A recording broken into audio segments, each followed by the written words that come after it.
listening to A1R Psychic Radio, Earth's #1 psychic radio network, and watching Moonstruck TV and Lightning Television.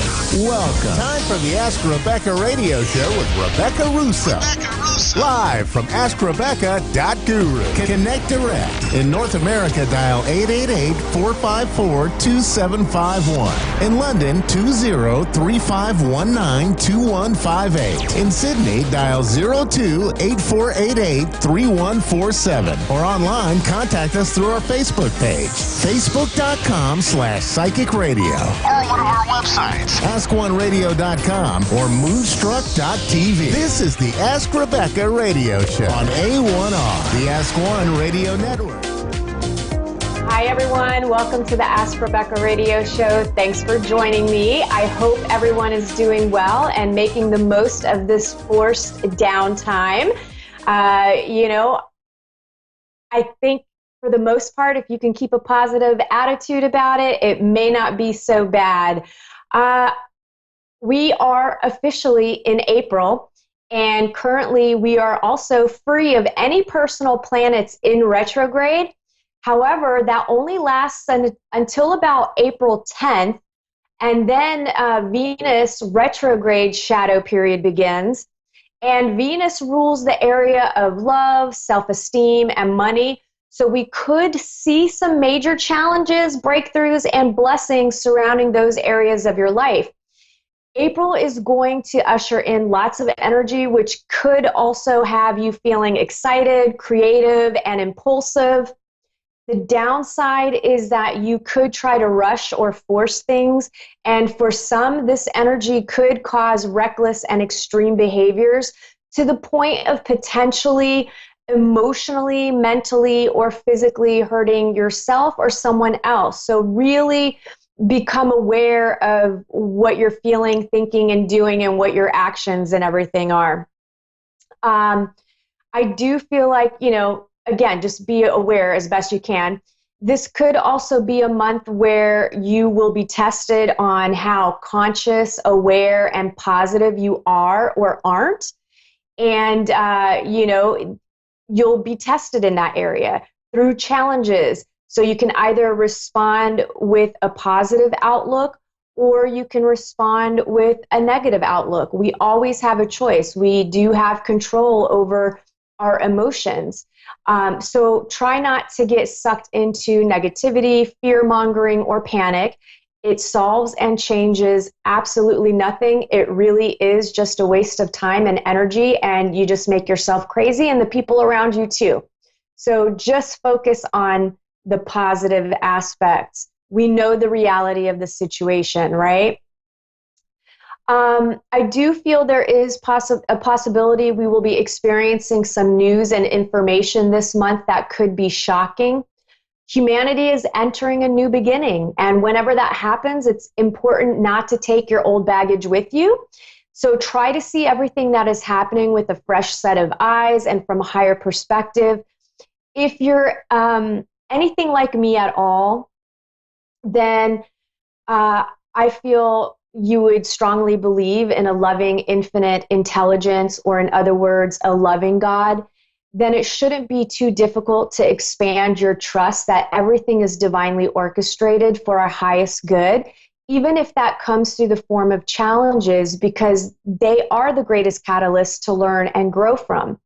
Humanity is learning a new way to live, but first we have to be shown how the way we have been living isn't really for our highest good, right? Or the highest good of humanity as a whole. So that's kind of why this crazy shakeup stuff is happening. And this is just the first. I feel like there's going to be some other stuff that pops up. Saturday, we move into a new 28-day moon cycle called the Planetary Moon of Manifestation. It runs from April 4th to May 1st. The key words are perfect produce. I was going to say produce. Produce and manifestation. And I'm going to read you the information in the galactic calendar. And this is a planetary tone of 10.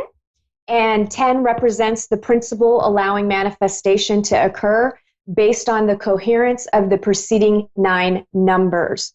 And that is the Mayan factor. After mobilizing and pulsing our intention in tone 9, this energy becomes actualized in tone 10. Here, essence and the physical meet as one. The heavens touch the earth, spirit and matter unite. The actualization of creative potential is at the heart of our nature, bringing depth, richness, and importance to our lives. The entire manifest world is imagination brought to life. Planetary cues us to consider what we are producing in our lives and by what means. How are we manifesting our dreams? Are we incarnating our ideas or our ideals? All that we bring to this world, our thoughts, words, and deeds, contribute to the planetary equation. Planetary directs, without judgment, there is only perfection.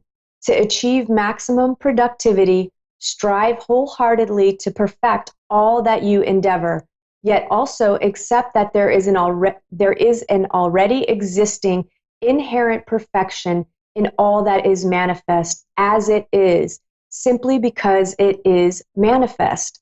Attempting to be overly perfectionist is actually counterproductive. Rather, allow perfection to be a continual process of aspiration. Let us delight in all that we have to bring to this planet and enjoy all that this planet brings to us. And I kind of feel like that's really fitting right now with everything that we're going through in the world. And, perfectionism, yeah, that's not a good thing, y'all. It's just not. It just sets you up for disappointment. Okay. Let's do a moment of Zen to clear some denser energies and get your heart chakra balanced. Close your eyes, open your palms, and allow yourself to be open to receive. I'm going to be connecting with your higher self and calling on your team of guides to help energetically clear any blocks, emotional residue, and or negative attachments in your physical body and light bodies. This will help raise your vibration, expand your consciousness, and increase your awareness in order to help prepare your soul for ascension. Take a deep breath in through your nose, visualizing your inhale as green light, and draw the breath down into your heart. Then exhale through your mouth. Allow your body and mind to relax more on each exhalation. Continue to breathe this way until I tell you to open your eyes.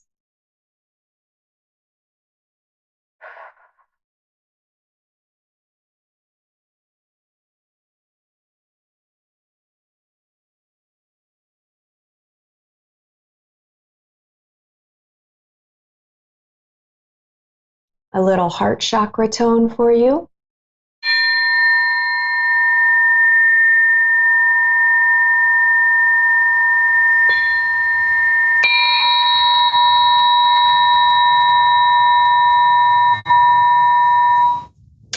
All right, go ahead and open your eyes. And that was for you, Joanne, because I know how much you love the triangle. Okay. Let's get into what you can expect from tonight, April 2nd, through to April 9th as an overall theme, and then areas of love, work, finances, health, and spirituality. General themes. This week is a great time to work on making dreams a reality. Even if you can't physically go anywhere, you can still work on manifesting your future. There's plenty of positive energy around long-term goals and outcomes. You could receive good news and or some form of recognition or support from others. You may also partner up or collaborate with others that can bring in money or advance you in some other way.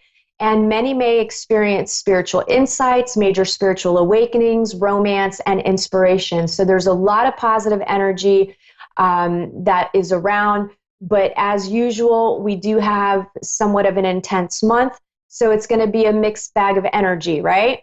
So the downside to this energy is hidden information coming to light that may not be pleasant, which I strongly feel will be happening not only on a personal level, but on a global one as well.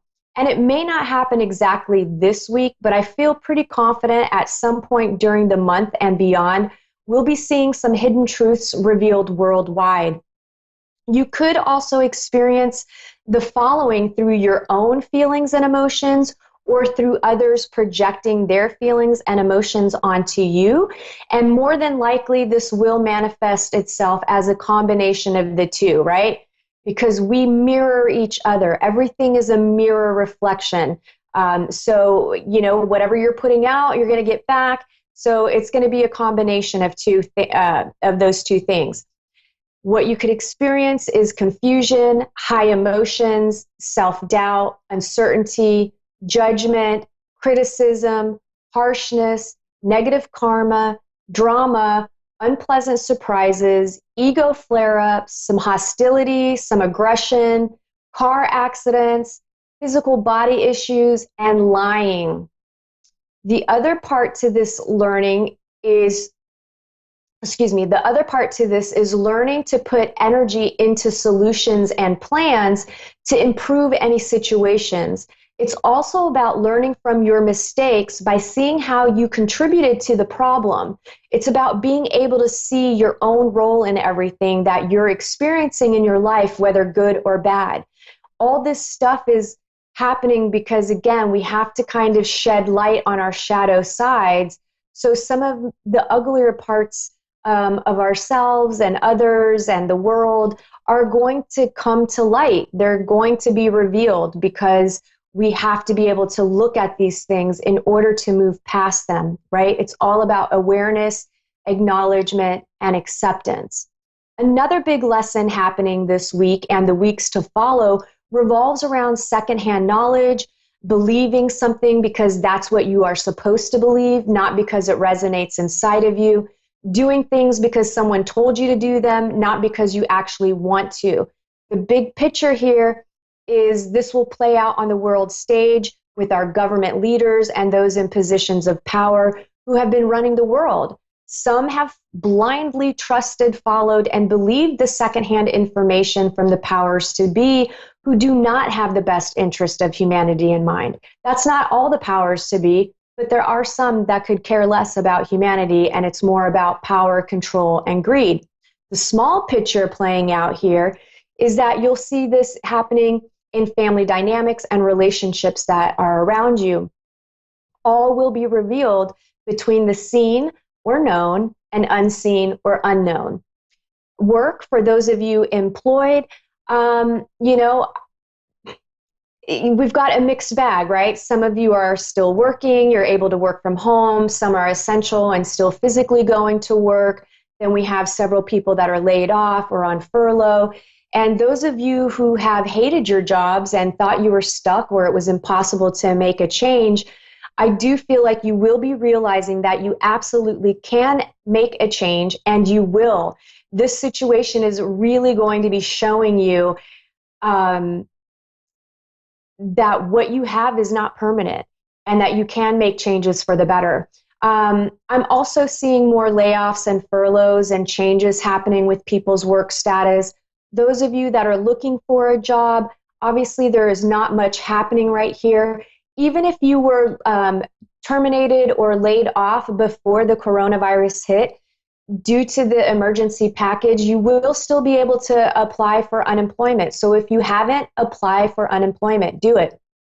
Also, Amazon is hiring, and others in the industry that are considered essential are looking for employment or looking for employees as well right now. So if you're desperate, look in those areas. And again, everyone else, just kind of apply for unemployment, and you can be proactive and working towards whatever goals that you have in mind once all of this, quarantine is over. Love, those of you in committed relationships, some of you will be improving your relationships, and it could come about due to disagreements and petty arguments. Try to get to the core of any problems. Arguments aren't always about what they seem on the surface. It's always deeper. Remember, it takes two to create issues in a relationship. It's almost never entirely the fault of one person. Remember, the people in your life, everything in your life is a mirror reflection of you. And this week and month is very much a make it or break it time in relationships. So lots of work to do on ourselves. Those of you looking for love, some of you could be feeling lonely and empty during this time. If you typically feel this way, know that it can push prospective partners away. So this is something that you really want to kind of work through during this time. And other than that, I'm not really feeling too much here, except maybe some online connections and flirtations and just having some fun in that way. Finances, some are in an ebb, some are in the flow, and others are stagnant. Some of you will be taking some constructive and important steps to improve your financial situation, like changing spending habits, maybe applying for loans and unemployment or anything else that might be able to help you improve your financial situation temporarily. Health, I feel most will be doing well and actually healing through this downtime. Some of you may see some flare-ups of physical symptoms like a cold. Obviously, if you start having symptoms of COVID, then make sure you get yourself tested. Spirituality, some of you will be overcoming some extremely painful parts of your past while others will begin working through them. A lot of people are going to be hitting the dark night of the soul where you're really going to be dealing with some stuff coming up. But again, just feel what you need and work through any emotions. Seek help if you need it. I also feel a lot of peace and stillness coming to many people. For the most part, it's going to be a lot of spiritual growth for everyone. That wraps up the intuitive messages for this week. Let me get to tonight's caller. I have Robin in Bathurst, New South Wales, Australia. Hi, how are you? Good, thank you. How are you? I'm doing all right. How can I help you tonight? So do I just ask a question? Yeah, you can ask me any questions that you might have, what you want to know about, and I'll give you whatever comes to me. Great. I just want to know, what do you see for me with work-wise?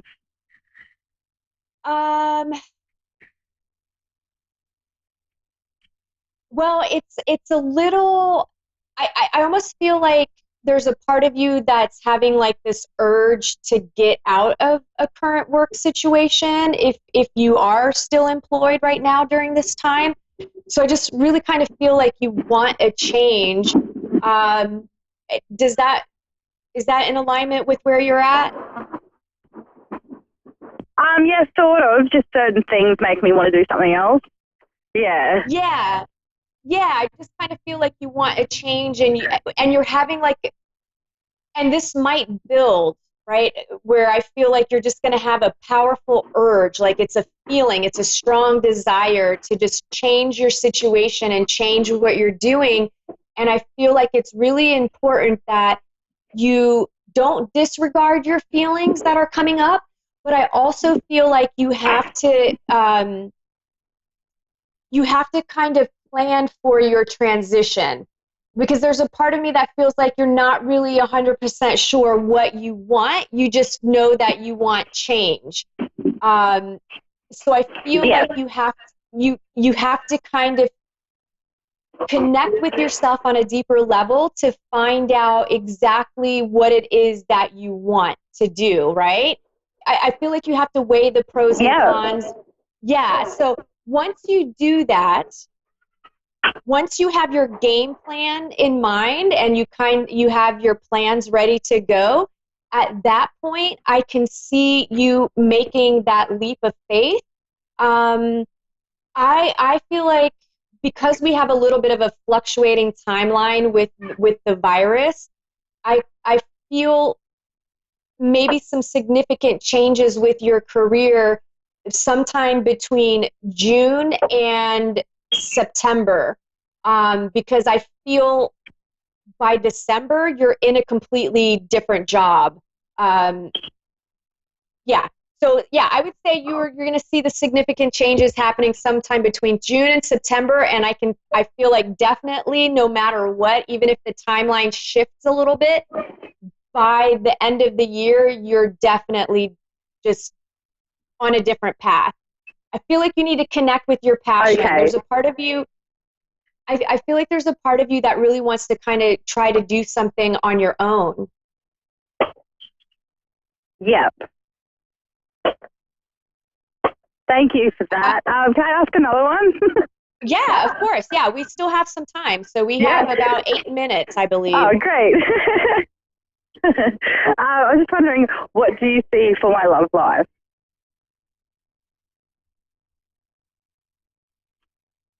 Okay, so I'm having a little bit of a feeling either you're having thoughts about wanting to end a long-term relationship, or maybe you've ended a long-term relationship. And now I feel like,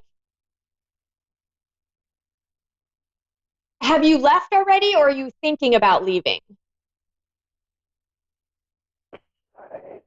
Left would have been years ago. Okay, so you're single right now.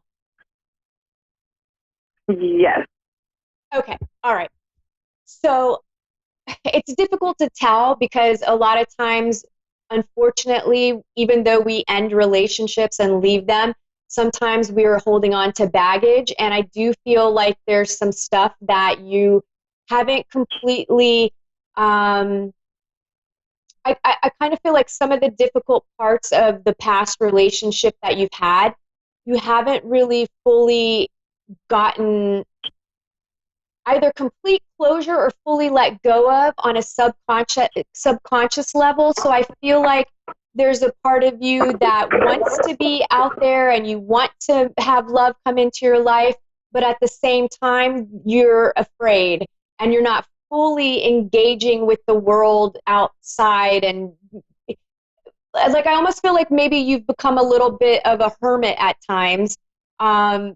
So I feel like you've got to definitely put yourself out there and get clear about what you want, because I feel like you need clarity in this area of your life as well. Like, what do you want? I feel like you know what you don't want. Yeah. Right? So, Okay. so with the love thing, well,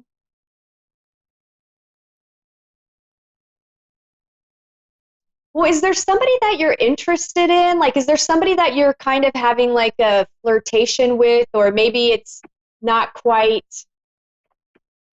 maybe it could just be someone you know, but I feel like there might be somebody that you kind of feel like you would want to pursue. Yeah. Yes. Sorry. Yeah. But you're unclear about what this person actually wants. Like, I feel like it's more the friend zone right now, and you're kind of feeling concerned about opening yourself up to more. Yeah. Yeah, so I feel like there's some hesitation there. Yeah. But I do feel like there's possibility there. I feel like there's real possibility there, but I do feel that something is going to shift with the other person. Is that the person that you're interested in? Are they going through a challenging time right now with something? Like, I obviously maybe work or something, but I feel like they're working through something that kind of has walls up and is making it more difficult for you to be able to maybe get romantically involved. Also wondering, do you see me moving anytime soon?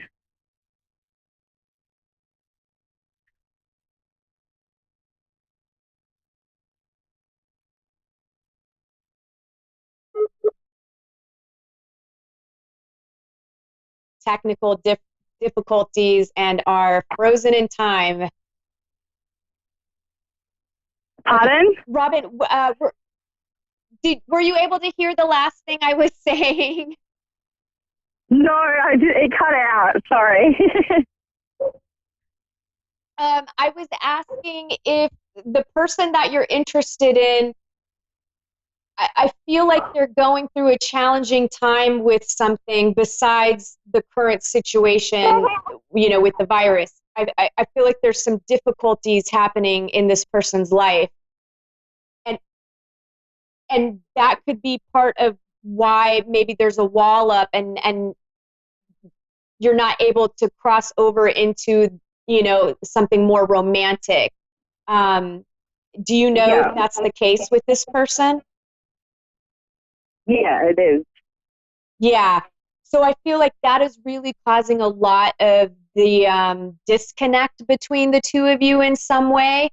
I feel like this person they will get over the situation. And once that happens, I feel like that's when something could potentially blossom. So for you, it's going to be remaining patient, being supportive, but not being a doormat, because I feel like you are getting mixed signals from this person. So sometimes there's like a false sense of hope. Yeah. That's it. Yeah. I feel like there's a good possibility. And I think, again, I feel like you are going through some significant changes this year.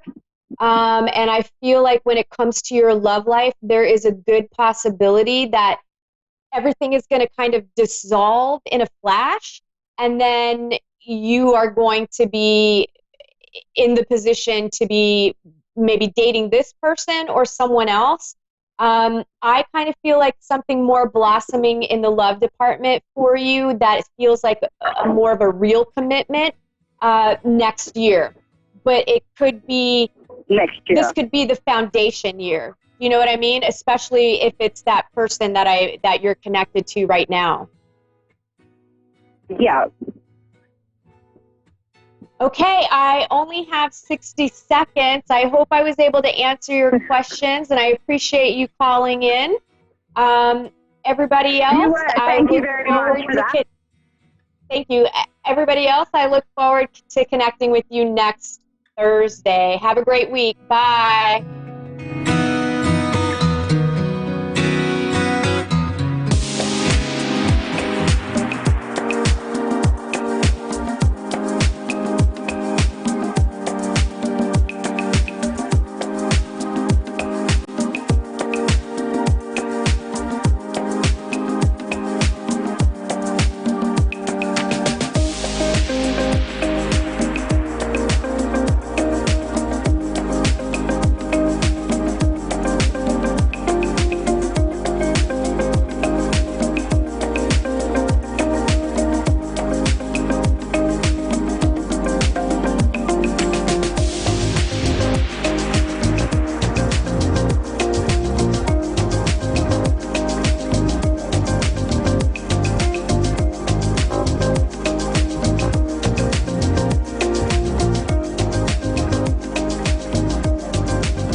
To A1R Psychic Radio, Earth's #1 psychic radio network, and watching Moonstruck TV and Lightning Television.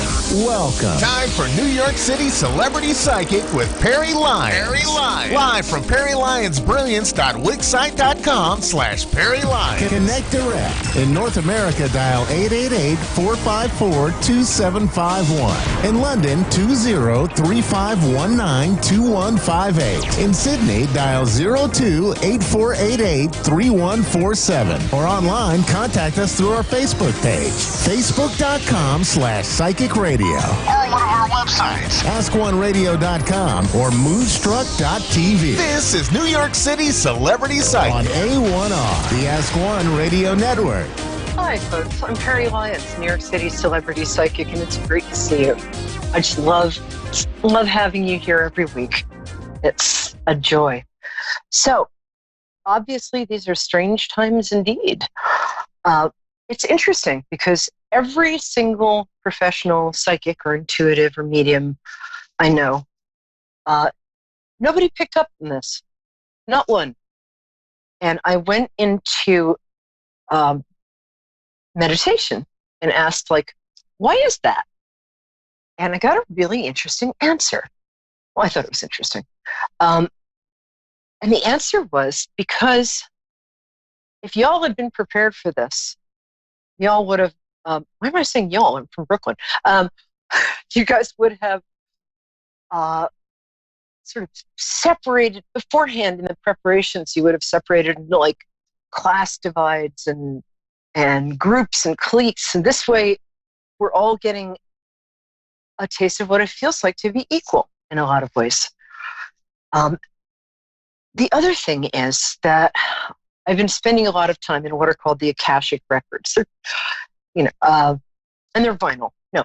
And the Akashic records are sort of the record of our lives and everything has an Akashic record. I do Akashic record readings for houses, which can be kind of a funny story. But what I keep getting, because I'm a person, I get panicky too, and I've been in quarantine with my boyfriend, and this morning I was ready to kill and eat him.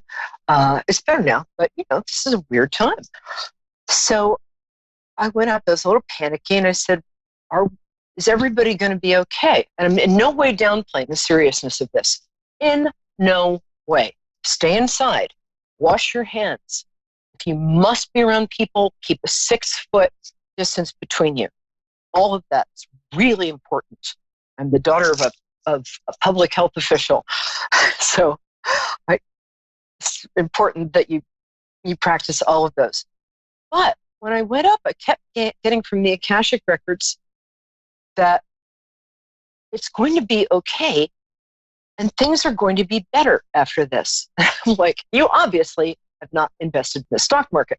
And they're like, yeah, actually we have. But I just keep getting these reassuring messages and I'm not paying them.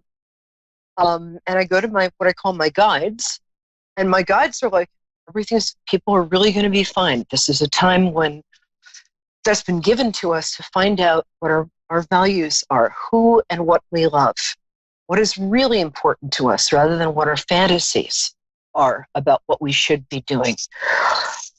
So I naturally accuse my guides of day drinking.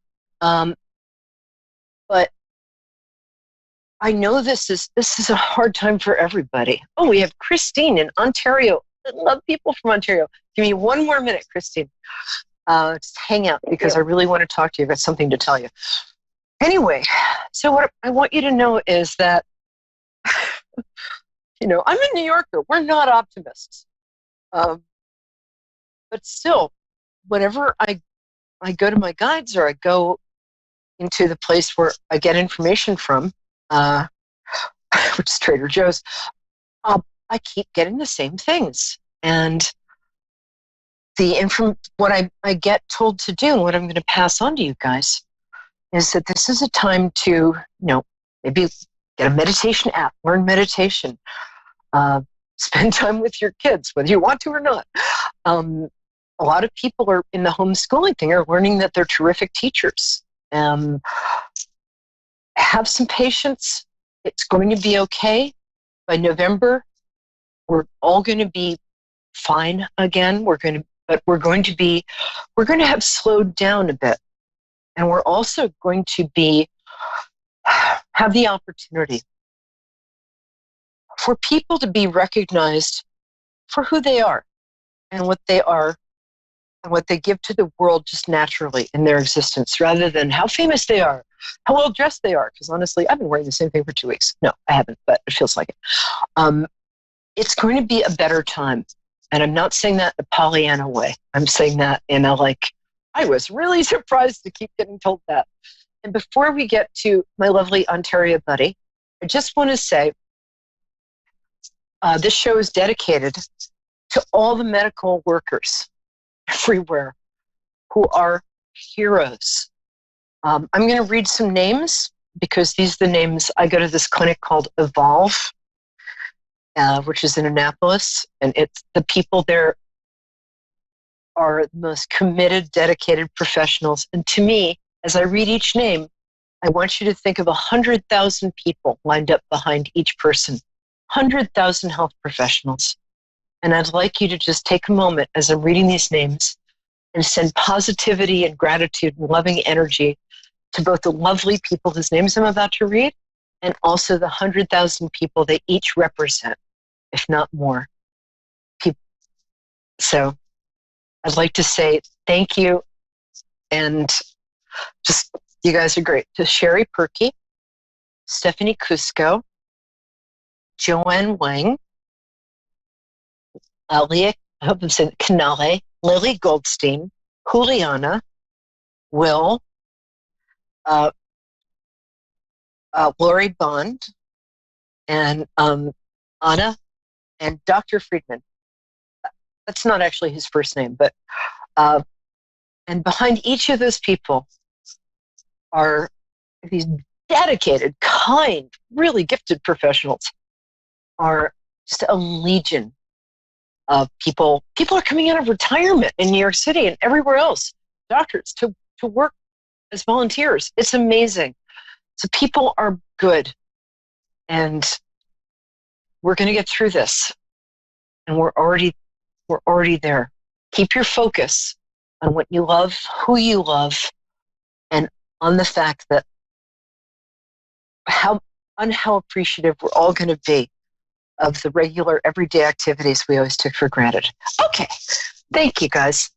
And thanks to all my medical peeps at Evolve. I love you guys. Okay, Miss Ontario, how are you? Thanks for waiting. You're so patient. Hi. Hi, babe. How are you? Just fine, thank you. How are you? Thank heavens, I'm fabulous, and the better for talking to you. So, first I'm going to ask you to say your birthday. Thank you. First, I'm going to ask you to say your birthday, because that's sort of how I connect to people. You don't have to say the year. Don't ask, don't tell. So when's your birthday, my love? June the 28th. Oh, cool. You're Cancer. Cool. Yeah, that's right. So it feels like you have a really specific question. What is it? Well, I'd like to know if my cancer is going to come back. No. Oh, sorry. I didn't even know I was going to say that. I mean, obviously, usually it's the stuff that I just blurt out that's, was it in the lower part of your body? Or the upper? Was it something to do with ladiness? No, actually, I had a third of my lung out. Oh my God, I'm so sorry. Oh, I'm sorry. I was getting breast. It's right behind the left lung?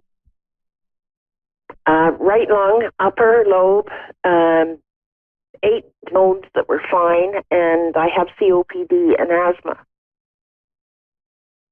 Oh, honey. Well, I'm glad you're staying inside and taking care of yourself. I'm sorry. Yeah, no choice. Yeah, right. I should explain that usually, I say this to clients in sessions, usually the first minute, it takes me a minute to tune in on your energy. So I apologize about not being right about the lung thing, but I was getting it as breast. So also seeing it on this side. So for me, my left is your right. I really, honestly, I think you're taking really good care of yourself. I think also that you have a community of people who really love you. And I was just reading some research that says, for those of us who are survivors of something serious, that keeping in touch with our community, or even just taking a moment every day to think about how many people love us and how many people we love, and that's something that you naturally do. I mean, you may have been hermiting a little lately, because who isn't?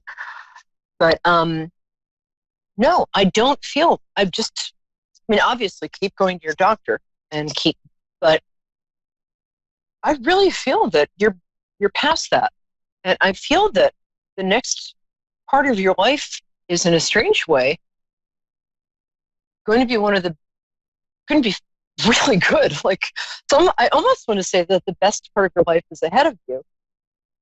I mean, I know you've had a lot of great times and your kids and all that stuff, but I think that this near-death experience handed your real self back to you in some ways, and gave you a kind of, in some ways, an I don't care what other people think attitude.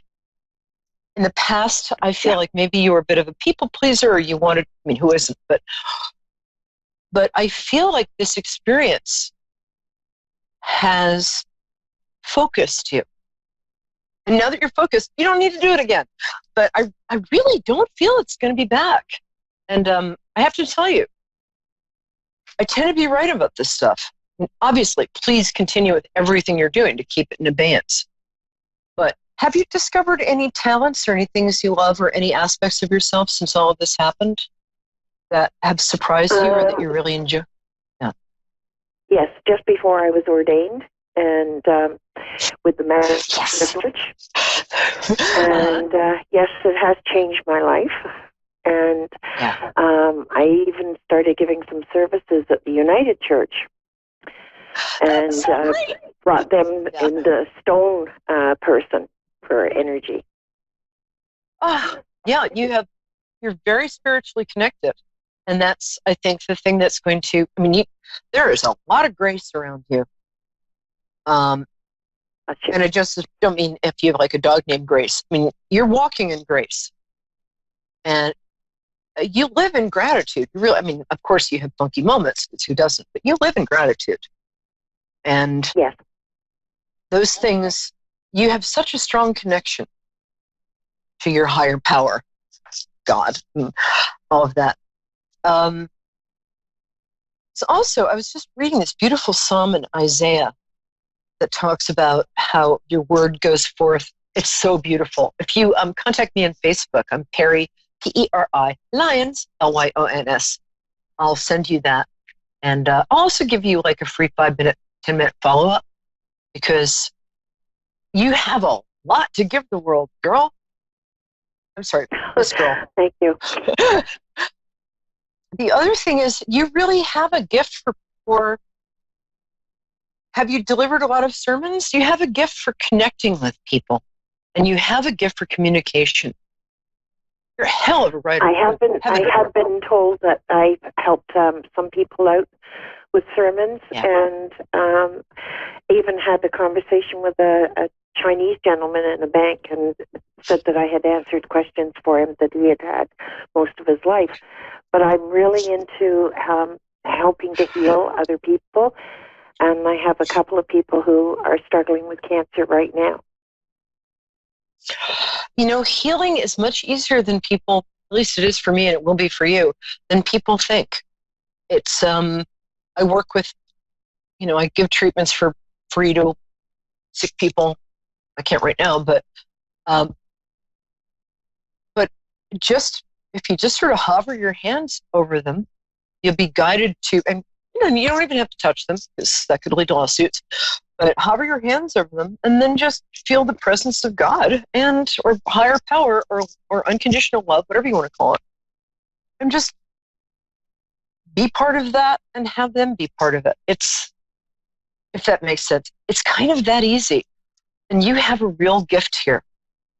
So please keep in touch with me, because you've got the best part of your life. You have the sermons that you deliver, and just the everyday ministry of you being you. In the bank, in the grocery store, but stay home and have groceries delivered, please. Also, I would recommend doing some yogic breathing. I think that will be really helpful for you. So look up a thing called lung deep breathing in Kundalini Yoga, Kundalini. I think that will be miraculous for you. But you have I can't believe I'm saying this in this like plague year, but you have a really good year coming up. And I would think about starting an online ministry if you can.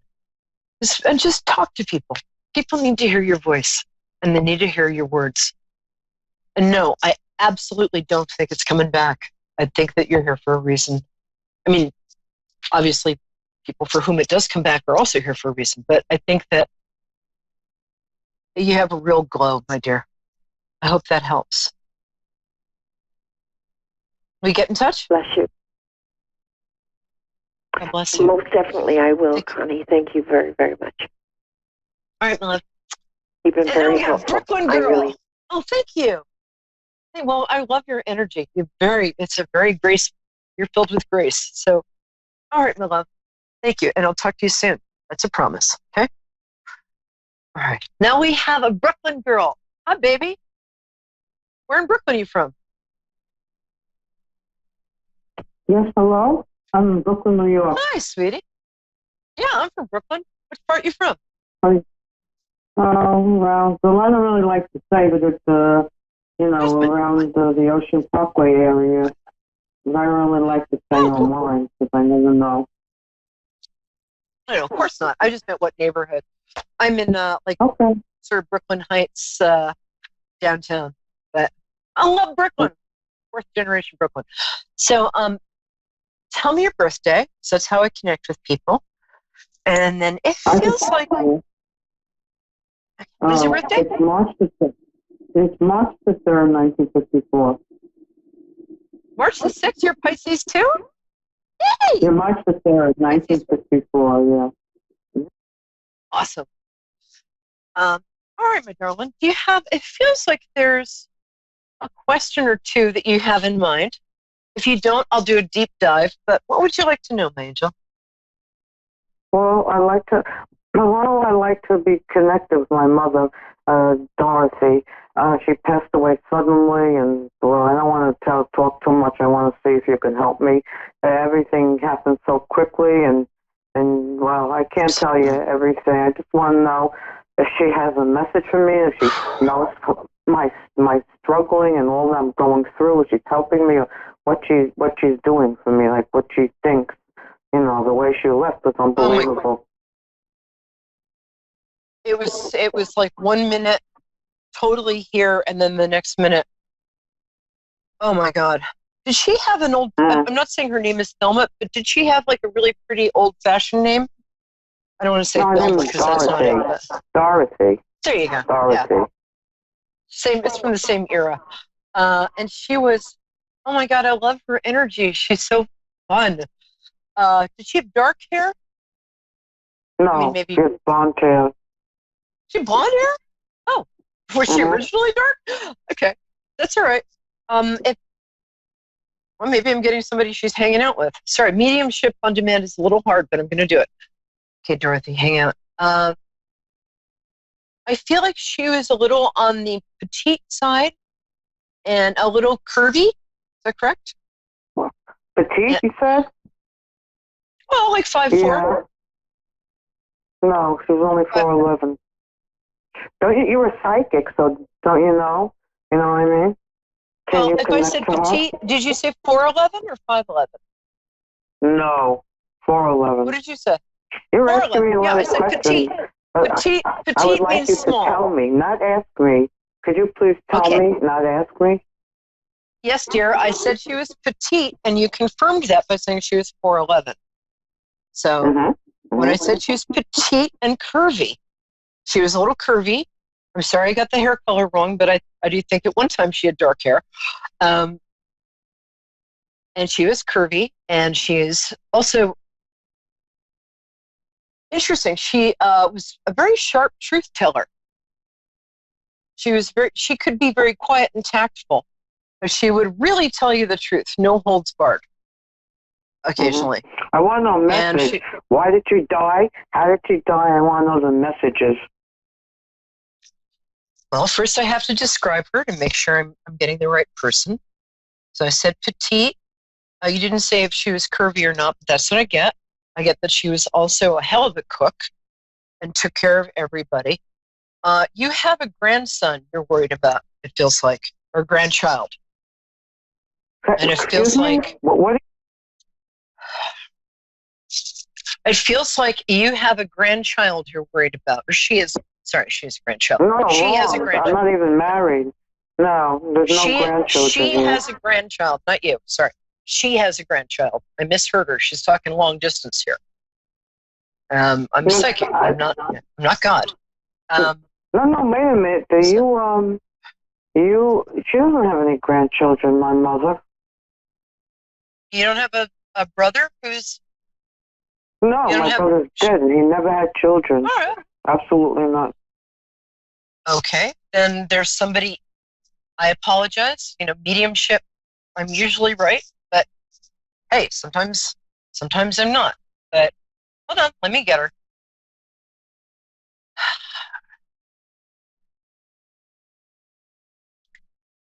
What is this? Okay, not grandchild. Hold on. One thing there were two, I'm sorry, there were two things she used to nag you about. I think she used to nag you about your appearance a bit. I don't mean nag in a bad way. I mean, she would offer constructive... She wanted you to look a certain way. So that was something she would tell you a lot. But what she really wants you to do right now is she wants you to get married. And she wants you to, or be with somebody. She also wants you to talk to her because I think there's a part of you that thinks that personality doesn't survive, but because you're very rational, you do something very rational for a living, but she wants you to get out of your head a little. And she would like if you just checked in with her every day. Talk to her as if she's there, because she is. She was as surprised as anybody why she died. It was her time. In a lot of ways, she would say that she said, hold on. She's saying, think about you, don't think about me, but you can talk to me. She's also saying that she had a very good life. She had a marriage to a man she loved. She had a comfortable existence. She loved her kids. I can't tell if there are two or three of you, but she also wants you. Here's the thing. When somebody's passed over, we can absolutely talk to them. They can hear us. But we can also ask them to help us with certain things. Now, because there is a kind of a free will thing, they can't always help us unless we actually ask. They can help us in life and death situations without us asking, but they can help us in just regular stuff, but we have to ask for their help. I know after my beloved father died, I asked him for help with publicity, and the next day the New Yorker magazine called me for an interview. That was his favorite magazine, and it was out of the blue. I think that your mother would like you to ask her for two things. She'd like you to ask her to help you find a life partner, which is what she wants for you. And this is really strange, but she also, if you shop for clothes, she'd like you to ask her opinion. I can't believe I'm saying that. But she was, a good appearance was very important to her. She dressed very well. She was very stylish. And that was something that she wanted to share with you. The other message she has for you is that in the work you do, you can get some sort of promotion in the next year.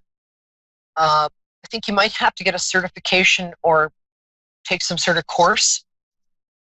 But mostly what she wants is to have you know that she just loved you beyond anything. And she wasn't the sort of person who would say, "Oh, I love you, I love you, I love you." I mean, she did, but she showed it in her actions, what she did for you, and how patient and loving she was with you and your brother. I'm not sure if you have another sister or not. That's a little strange. All right, let that go. But she, what she mostly wants is for you to be happy, and for you to. You're very smart. You're very rational. I've got 10 seconds. I'm going to say this fast. She'd like you to get out of your head a bit and have some more fun, and maybe attend services occasionally. So that's all I got, my love. And I'll see you all next week, 9 p.m., Moonstruck. And bless you, my dear. If you have any more questions, feel free to reach out. This is Perry Lyons, New York City Celebrity Psychic, thanking you all for being here. It's a joy to be with you. Thanks to both my callers. And wash your hands, everybody, and stay indoors. It's going to be okay. All right. Love you. See you next week.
listening to A1R Psychic Radio, Earth's #1 psychic radio network, and watching Moonstruck TV, enlightening television.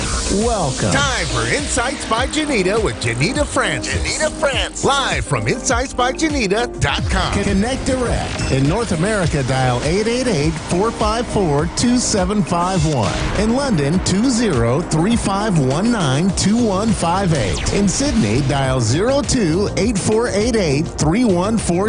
Or online, contact us through our Facebook page, facebook.com/psychic radio. Or one of our websites, AskOneRadio.com or Moonstruck.tv. This is Insights by Janita On A1R, the Ask One Radio Network. Good evening. It's morning over here in Australia and it's evening for you guys in the US. I hope that your week is improving. We're in these weird, wacky times at the moment where there's so much uncertainty. But what I have noticed in the last week or so is the number of people that are actually starting to do different things that they never have done before. I've done so many readings for people that have just gone, I feel so lost. My whole entire life was my job. I'm an executive, I'm a CEO, I'm this person, I'm that person, all these labels. And now that they can't go into work, we're on stage 3 lockdown, which means that if you don't have to absolutely positively go into work, then you need to stay home where we live. And a lot of people are really struggling with what their identity is without this job. And even though they're going back to the job, the jobs haven't dissolved into thin air and never to be seen again. But a lot of people valued themselves on their job. A lot of people thought, I am this, therefore I am. And it's really been very interesting to watch people transform from what they thought was so important in their lives to what is actually important in their lives. And I think, when we get on the other side of this, however long it may take, and I absolutely know it's going to be about 4 weeks. It's not going to be 3 months at all. But when we get on the other side of this, it's going to be it's such a different approach to work. I really don't want anyone to go back into the same old Groundhog Day that they were experiencing before. I really want people to go, you know what? Yes, it was testing. It was challenging. But I pushed through all of those challenges and I found a side of me that hadn't been there, or I didn't realize was there, or I reconnected with my partner, I reconnected with my kids, or I hadn't spent so much time talking to my friends on social media that I did when I wasn't able to go and visit them, and we've deepened our relationships, and I've deepened what the meaning of life is for me, and that would be the ultimate goal for everyone to achieve, because without a doubt, Corona has certainly caused a big chaos right across the entire world. And there's so much other stuff going on as well, that will come out in the wash. And I've done a couple of higher realm downloads, which is when I actually channel directly from the higher realm. And they're on my YouTube channel. So if you'd like to check those out, please do. There will be more coming through as well now that I've asked if it's okay if I continue to record these sessions, and I've been granted to do so. So it's really interesting what's happening with, a lot of the conspiracy theories that we were thinking about previously are actually starting to manifest right before our eyes, and a lot of things that we questioned before, we've got more questions now, but things in some crazy way are actually starting to make a little bit more sense for a lot of people. I've noticed that here, the lizards in our backyard are actually like tripling every single day, just about. We've got lots of lizards. We're on a quarter of an acre, so we have lots of, not wildlife so much, but little critters and things running around, and they don't seem to be as shy anymore. So, there's one small positive for me, but, the grass seems to be greener, and the things that we maybe didn't pay much attention to before, we're changing our perception, we're changing the way we view it. There's another thing that's come up a lot is fear. And, there's a couple of acronyms around that: forget everything and run. So fear, forget everything and run. Or and what I've been teaching people for years and years is to feel emotion and release. And that's what fear is all about. I mean, if we go to a scary movie and we watch it with someone who giggles all the way through, it's a little bit hard to take the scariness seriously because we've got a giggle pot next to us. And then that person starts giggling and the next person starts giggling and we're all laughing about silly stuff, and all of a sudden the fear that we felt watching that horror movie is no longer there. And I know that this is real life, it's not a horror movie, but it's a similar sort of thing when we're surrounded by heightened emotions, whether they're positive emotions or whether they're fear-based emotions. We will tap into that energy. The sense of connection that we want to have as human beings, it's quite strong.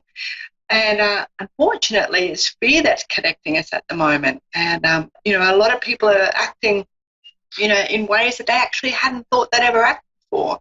I know that here in Australia, and I'm almost ashamed to say it, but we've actually had women in my own age group become quite violent and very aggressive and combative in supermarkets and in restaurants before we closed them down, and in takeaway outlets. And it's certainly shown a side of people that, we're middle-aged mums, we're not young kids anymore. We're not supposed to behave like that. I'm not really. So it certainly put people into a corner, and they've reacted in ways that perhaps they themselves never knew that they would react like that. We've also had people, unfortunately, spitting in fruit here, and they've since been arrested, which is just, I just can't seem to get my head around that style of behaviour. So the fear has really created, a situation where people are just not behaving how they would normally behave. And we need to bring that back a little bit and think about, am I buying into the fear that's surrounding all of the things that are going on in the world at the moment, or am I keeping my calm state where I need to keep calm, and so my immune system is working at its optimum best? Because, when you get down into those fear, you get the depression, and then you get isolated, and then, you don't want to go out, and fear takes over and makes all your decisions so much harder. So it can really bring your immune system down at the same time because they're a lower frequency. You really need to be up in those higher frequencies for you to be able to maintain your health, mental health as well, not just physical health. So it's really interesting watching some of the people that I've read for 14, 15 years have said, do I have anything to worry about with this? And I'm like, no, these are the things you need to do. You need to practice good hygiene. You need to do the things that the government is giving you the guidelines on, but you also need to use your intuition and trust what's happening around you and trust how you feel around the situation as well. And, I can guarantee you that if you stop and sit and really pay attention to how you're feeling, you are absorbing other people's energies and buying into that fear, which is not good for anybody. It's just really not. So we will get through this. When it was not the end of our civilization. It's we did a little test on numbers here in Australia, and a flu season actually decimates more families and causes more deaths than the coronavirus. So there's a lot of hype going on, and I really urge you to try to remain as calm as possible and really have a look at researching a little bit for yourself, trusting your inner gut. We're very intuitive beings. It doesn't matter whether you're here on A1R Psychic Radio, you haven't been discovered yet, or you just get these funny little feelings. Everybody has an intuitive ability. And, now's the time for us to tap into that and see how we're actually feeling about this scenario and what's happening, as opposed to letting other people dictate those terms for us. So, relationships has come up a lot too. A lot of people are strengthening relationships. A lot of relationships are starting to fall by the wayside because they've been distracted by their work, or they've been distracted by their family, or dropping the kids off, picking the kids up, taking them to school, taking them to soccer, and all those sorts of everyday things that distract people. So, if you're in a relationship that needs a bit of work, now is the time to do that. that it's the perfect distraction, your relationship with your loved ones. Use this time to be able to strengthen them, to understand each other, to find new coping mechanisms, to find new ways to communicate. And, if your relationship is going from strength to strength, my husband and I personally, we've been working all the way through in our other jobs. We're very, very fortunate in that regard. We've got a wonderful relationship. And I said to him the other day, maybe we should see if we can go on leave and let somebody else come back to work. And he's like, that'd be great. So we're actually looking forward to having a little bit of time when we get through the busyness that has now been chucked at us in our respective jobs. So, just the debrief, I suppose, and we talk to each other every single day about everything that's going on. So we're very, very fortunate. So I urge you to do the same. Talk to your partners, talk to your loved ones, and see how they're feeling. Test in with your mates. Say, how's this going for you? And use this time to deepen your relationship, because the more you spend time doing the things that you love and that you appreciate, more your frequency will lift. And the more your frequency lifts, the higher your immune system lifts as well, okay? So little tricks that will get us through this. Another little thing that I've been sharing with a lot of people is frequency 528. So if you jump on YouTube and you type in 528 HZ, so hotel, Deborah, HZ, and have a look at the transformation tone.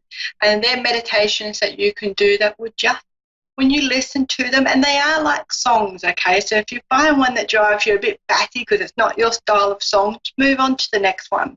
But the 528 hertz is where the frequency will shift your body. It'll shift your frequency that you're sending out as well. It'll just balance you out. It'll settle down your solar plexus, which is where all your emotions are dealt with. Will also help with psychic traumas. If you're not familiar with that term, it's when you get like a little wart on your psyche, and the wart is formed when you have a positive and a negative emotional response to something at the same time. So for me, it was excitement, and every time I was excited as a child, somebody came along and destroyed that excitement every single time. So I associated things that if I don't get excited, then I won't get the negative, and that stopped me from experiencing what true excitement was. And now I get excited at like the best of things, because I know that it's not a negative. I know that I'm not going to get ridiculed for being excited. So that's what a psychic trauma is in a nutshell. So, for you to work on those things as well, and this was 528 frequency will help you do that. It will elevate you, relax you.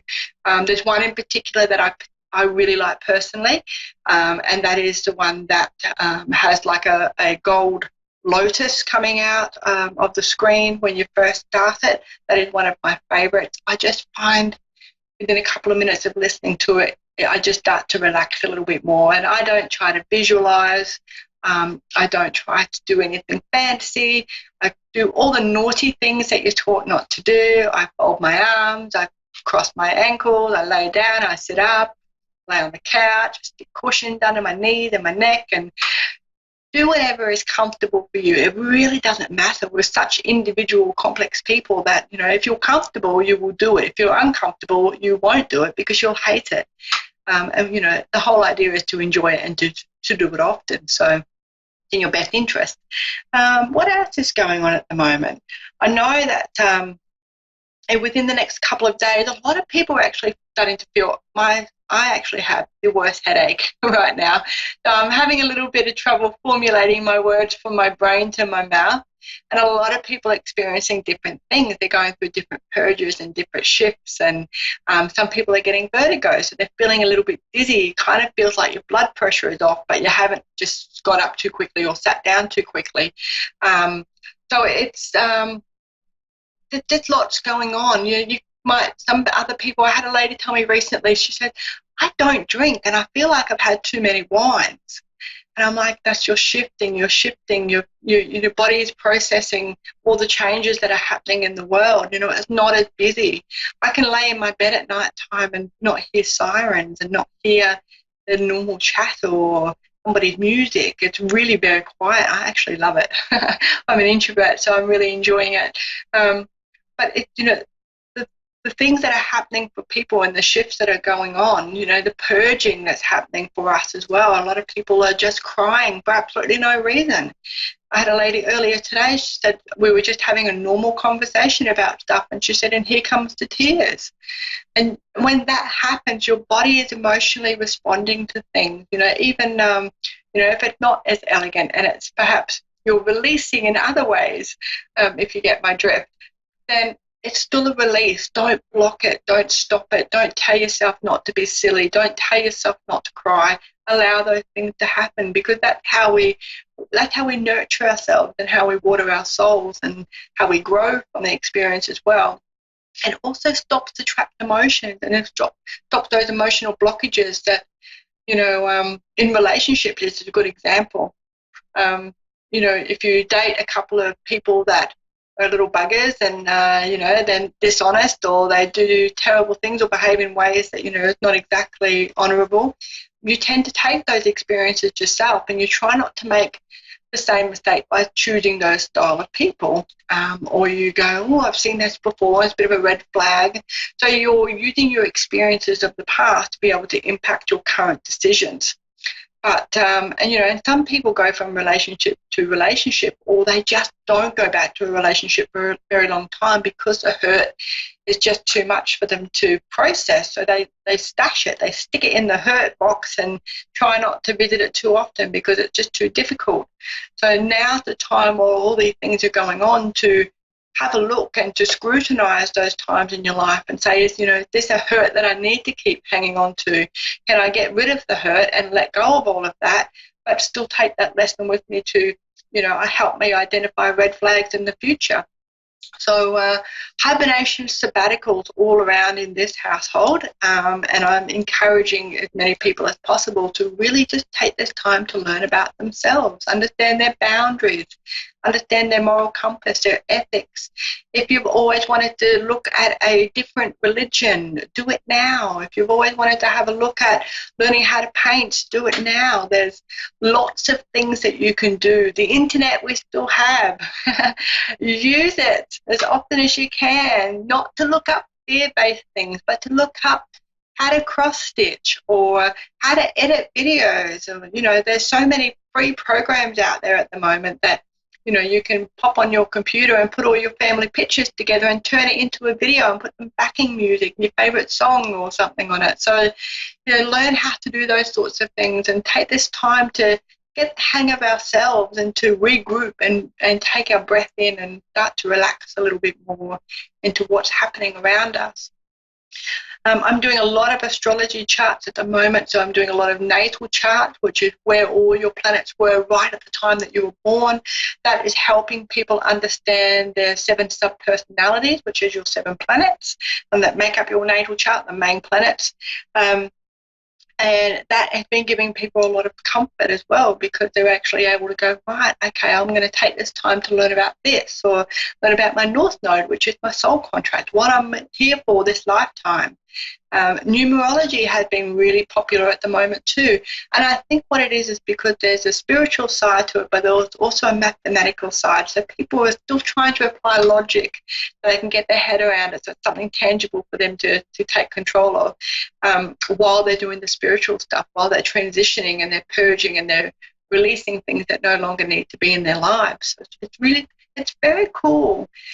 Channeled readings are something that's happening more and more for me at the moment. I take bookings in overnight, so every morning I'm greeted with bookings. So it's really very interesting. All of the A1R Psychic Radio listeners actually have a discount. So instead of $80 for their half-hour read, they get $50 for their half-hour read. So if you're interested in doing that, we're actually able to do that through video conferencing. We don't have to be in the same country. We don't even have to be in the same room. Frequency is frequency. I can shift into that anywhere we go. So if you're interested in doing that, go over to my Facebook page, Insight by Janita Francis, and send me a message through there, and we can organise that for you. when I pop the link up to this video a little bit later for tomorrow, I will also put the link for the PayPal account in there if you're interested in having that reading. So, Twitter and Instagram are other places that you can catch me. I have a YouTube channel. As I mentioned earlier, the higher realm downloads are happening. If you're not familiar with what a higher realm is, this is sort of like if you explain it in such a way that you have spirit, which is people that have been here before that have passed away. Then you have entity, which are people that have never been to Earth before and never had a human incarnation, but they are still there. They're still in spirit and soul form. And then you have the higher realm. So I tap into the higher realm as well as the spirit and the entity. So it's a lot of fun. It's a lot of fun. So check me out on YouTube if you've got some time to do that whilst you're perusing how you're going to enhance and just get the hang of yourself and enjoy learning more about yourself without all those distractions and those labels. So rightio, I think we're almost at the end of the program for this week. Thank you very much for tuning in and saying hello, listening to me as always. You can catch me, as I mentioned, on Facebook, Insights by Janita. That's JOHNITA Francis, FRANCIS. You can also catch me on my website, insightbyjanita.com, and then Instagram and Twitter, and of course YouTube. I keep my name as Insights by Janita everywhere I go. Except Instagram made me get @iJanita. So I sound like a bit of a robot. iJanita, very cool, isn't it? So thanks for that, Instagram. That was really much appreciated. I had a bit of a chuckle when I saw that, and I'm not very savvy, so I didn't realise how to change it. I'm stuck with it now. But that's where you'll find me on Instagram. I think that's about it. Next week we'll be doing collective readings because the energy will be completely different next week. You can mark my words, everybody who is listening. Get out in the garden, take your shoes off, enjoy what's going on around you, reconnect with your partners, reconnect with your kids, learn about yourselves. You should be your most favourite loved subject in the entire universe. So learn about yourselves today. I'd love to hear what you're doing if you're taking up a hobby. And I'd love to hear it. All right, guys, thanks very much for tuning in, and we'll see you all again next week. Bye for now.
You're listening to A1R Psychic Radio, Earth's #1 psychic radio network, and watching Moonstruck TV, Enlightening Television. Welcome. Time for Insights into Consciousness with Anna Olson. Live from AnnaOlsonIntuitive.com. Connect direct. In North America, dial 888-454-2751. In London, 20-3519-2158. In Sydney, dial 02-8488-3147. Or online, contact us through our Facebook page, facebook.com/psychic radio. Or one of our websites, AskOneRadio.com or Moonstruck.tv. This is Insights into Consciousness On A1R, the Ask One Radio Network. Hi, good evening. I'm Anna Olson here on Insights into Consciousness on A1R Radio. Every Thursday, 6:30 Pacific Standard Time, 9:30 Eastern Standard Time. I'm here not only to do a free reading, but to also just talk about some things that I think people ask a lot of questions about, or they've been pretty interested about in the past. So I also like to take questions that I get via email or by my website or the classes that I've done, and just to answer those here because they're so common that I just like to let people know how I do things. And of course, that will vary from practitioner to practitioner or reader to reader. So usually I will just tell people how I do things, and I tell people how it goes for me. So that's just me, and that's just the way that I do it. Different people do things differently. So I also love to hear feedback about what you have found on specific topics that I go over on my show. So if you ever have any feedback, I'd love to hear from you at AnnaOlsonIntuitive.com. You can go to my contact page and email me, which gets to me a lot quicker and easier than the chat box, actually. The chat box is only there for the times that I'm actually on call, which isn't very often opposed to how often I will check my emails. And if I don't answer right away on my chat box via my website, then I'm not going to get a hold of you that day or maybe ever, because we'll miss each other. So again, AnnaOlsonIntuitive.com, ANNAOLSEN, and it's on the bottom of the screen. So today I'm going to take a call, but first I wanted to go over some of the volunteer work that I have done and that I continue to do with some organizations in Los Angeles through a program called MITT, which is Mastery in Transformational Training in Los Angeles, California. I have been able to have the pleasure of working with some teenagers through the Torch program through after graduating from MITT. As a graduate myself, I've been able to staff many trainings for kids, both in the corrections department and through juvenile hall, or kids that are in trouble or at-risk youth. I've also been able to work with children that just have goals and they'd like to set more goals as teens, and it's basically a leadership program to teach them not only how to be leaders, but how to communicate more effectively and to build their emotional intelligence in a very strict psychological environment with people who are very caring and nurturing. And I've had the pleasure with working with many people who have not only been very experienced in all of these different topics, but also have a passion for working with children and helping inner city kids to better their lives, to better their situations, and to take full responsibility for not only where they are in their life, but where they're going and where they would like to be in the future and what kind of difference that they would like to make in the world. And unfortunately, last night, early morning this morning, I found out that one of my fellow advocates and coaches, Joe Palmer, had passed away from complications due to a surgery in his early 50s.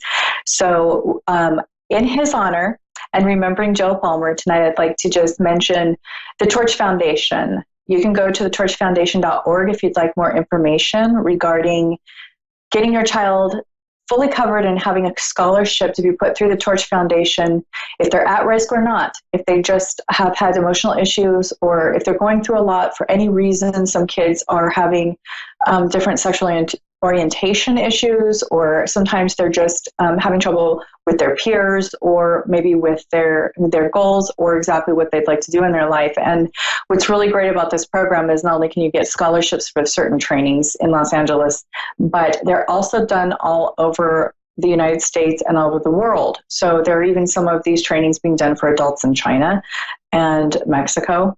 And I just want to really reiterate how great this work is with children. And really striving to have all of my children go through these trainings. I have had one of my kids so far, who's now an adult, go through these trainings, and they're phenomenal for their development, their growth socially and emotionally. And the main emphasis I wanted to put out there in Joe's honor is the topic of emotional intelligence. Emotional intelligence is the thing that all the psychologists know really get people places. So you can have a straight 4.0 grade point average for your entire life, and if you haven't worked on that emotional intelligence, you're in trouble.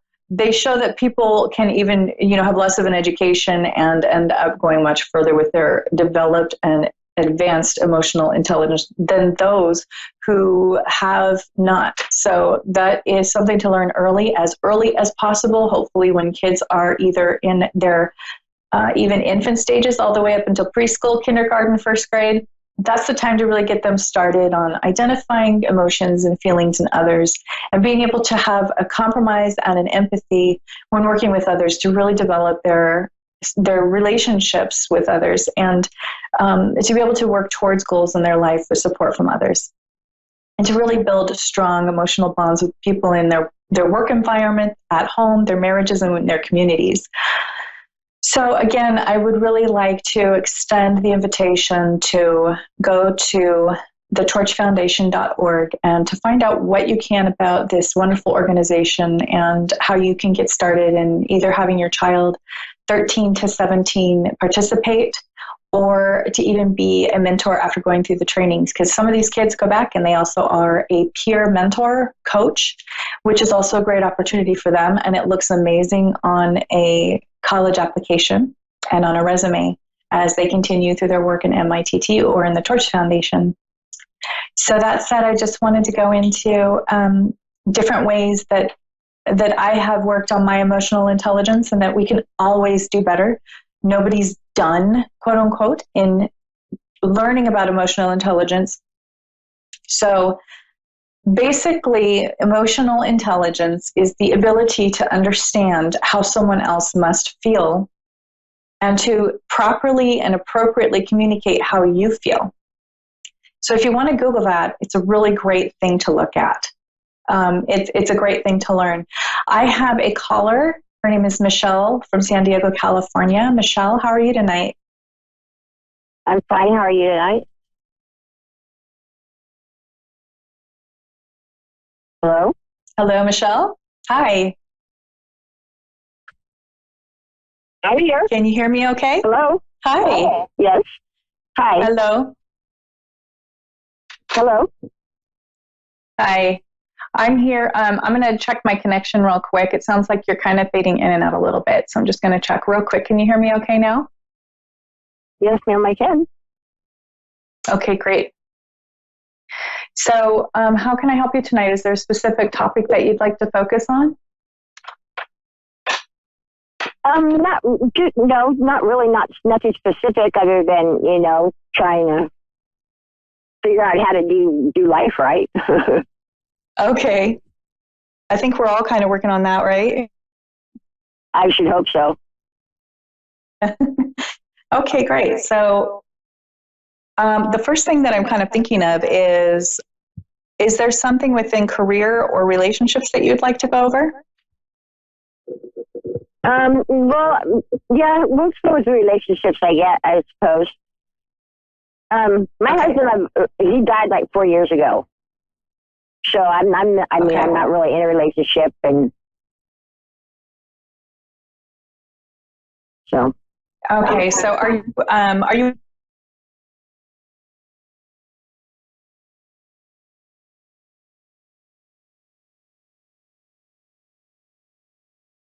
Hello.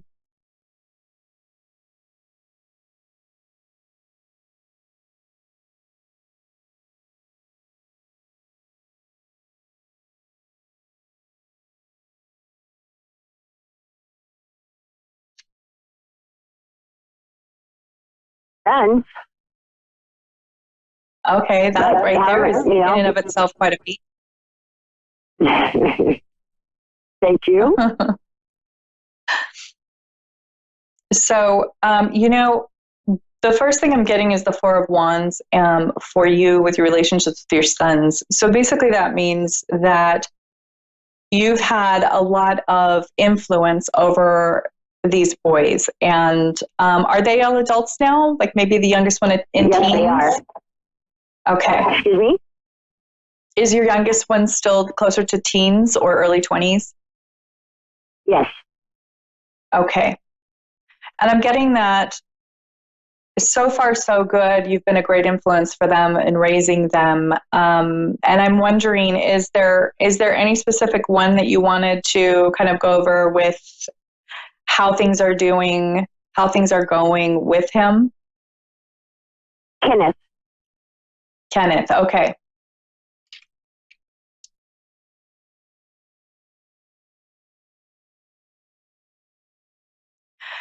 So is Kenneth just taking a little longer to become independent? No.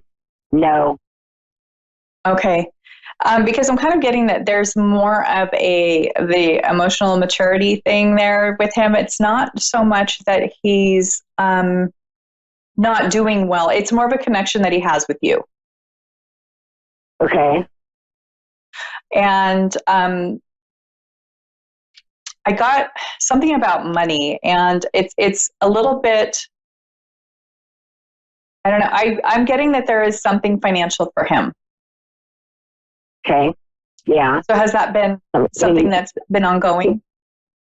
Yeah. Well, he just went through some stuff with his own son, and he's looking to change jobs, get a good career going.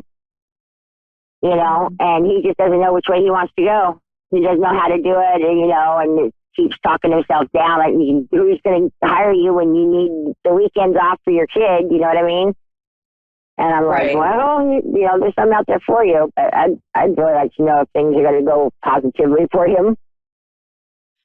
Yes, it's definitely a challenge right now. I am seeing that there will be a female now. I'm not sure if this is you maybe helping him financially, or if there's going to be a relationship that comes into his life where there's a female who can offer some financial and emotional support there. Okay. But I'm getting that, and that there will be a kind of a chapter starting over for him. He's going to have to start over with this new way of living, but we're getting a lot of this with this Mercury in retrograde, where people are starting over from where they were. And we've kind of uprooted a lot of our old stuff in the Mercury in retrograde. August 2nd, we should go direct, which means that these things will be able to straighten out and become more clear around that time and that first week right after August 2nd. Okay. How does that feel to you? It feels all right. It feels pretty good, actually. I was wondering why things just couldn't seem to go right. You know what I mean? No matter which way you tried to spin it. Yeah. And, it seems like at any season or given chapter of our lives, we're always worried about that one kiddo that's just having a rough time. And right. So, yeah. And this is the Mercury in retrograde. Yes. And with the Mercury in retrograde, it just pulls up all this old stuff that needs to be resolved. And it's like, I always say, it's like cleaning out your garage. It's something you don't want to do, but once it's done, you feel so much better. Right. And with this new chapter that he's coming into, he's going to be able to straighten out. It's going to take around 6 months for him to figure it out. August 2nd, we're going to go direct. So I think things will clear up around that time and begin to go the way that it looks, more promising, more stable. He just needs some time to get used to the transition in this new chapter, like anything else. Mm-hmm. And I do see some financial support and maybe, help with watching his son and that sort of thing with the female coming into the picture. Okay. So that's promising as well. It will be very helpful and it will work out well. Is he one who works with his hands, like maybe construction or engineering or building? Sort of, kind of, yeah. Okay. Yeah. Because I'm seeing that the work will be a little bit harder but it will be what he needs. Okay. All right. That makes sense. Kind of, sort of, yeah. Okay. And sometimes it sort of makes sense when we're in the reading, and then later on it will make a lot of sense and it will all come together for you. And you're like, oh, that's what she's talking about. Okay. All right. That sounds pretty cool. Okay. And, I just really feel like aha moments.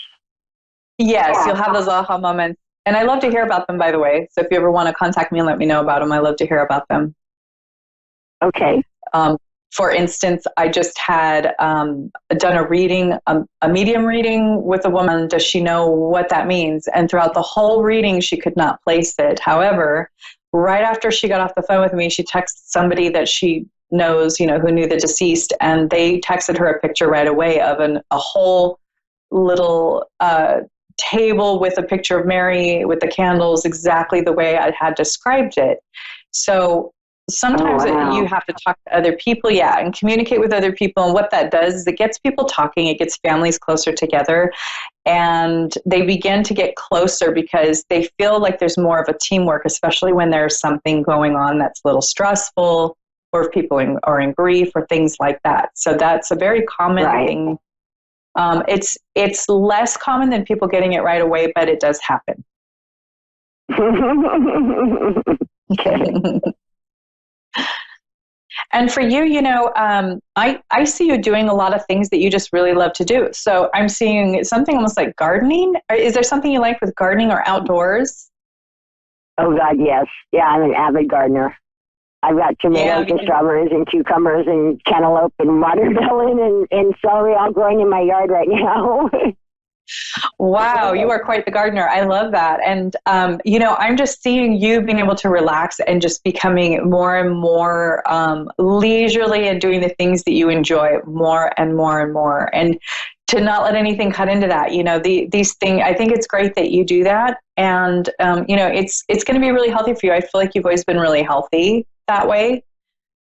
And, you're just going to keep getting more and more things that are more fun for you, because it's like almost the reward of that investment you made when you were raising your kids when they were young. You're past that phase. You're also beginning or have been working on your new chapter in your life. Correct. And although we never stop worrying about our kids, I do see that you are definitely going to become more and more freed up as your youngest gets older. You'll be able to start doing any sort of traveling that you'd like to do, that you've been looking forward to. You can start doing more of your own hobbies, continuing, the gardening. And I see you actually, I'm not sure if there's when people do a specific plant and they win an award for it, like an orchid, or they specialize in bonsais or something like that. I feel like you would be good at it. In a show, huh? Yeah, win an award and, like you get the prized plant, like you got that. Okay. Yeah, kind of like the baking contest, but it's plants or, yes, they have flower shows. Okay. They do. And I really think that you'd be good at that if that's something that you'd want to try. It'd be something you'd really enjoy. And do you respond well with plants? Because I'm getting that you're almost like an intuitive with plants. I do talk to them a lot.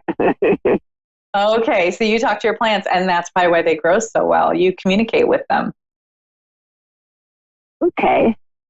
Yeah, they tell you what they need, which is funny because some people will be like, "What are you talking about?" Plants are alive. I know exactly what you're talking about. You know exactly what I'm talking about. Yes. You can feel the emotions from them. Yes. Mm-hmm. And that's a gift. So that's something you can teach. Where I can even feel the mycelium sometimes. It's weird. Yep. So it's interesting how many people connect with plants, trees. They hear messages from them. Plants also contain information, meaning if we have a tree that's 100 years old, it has absorbed information from its environment for that 100 years.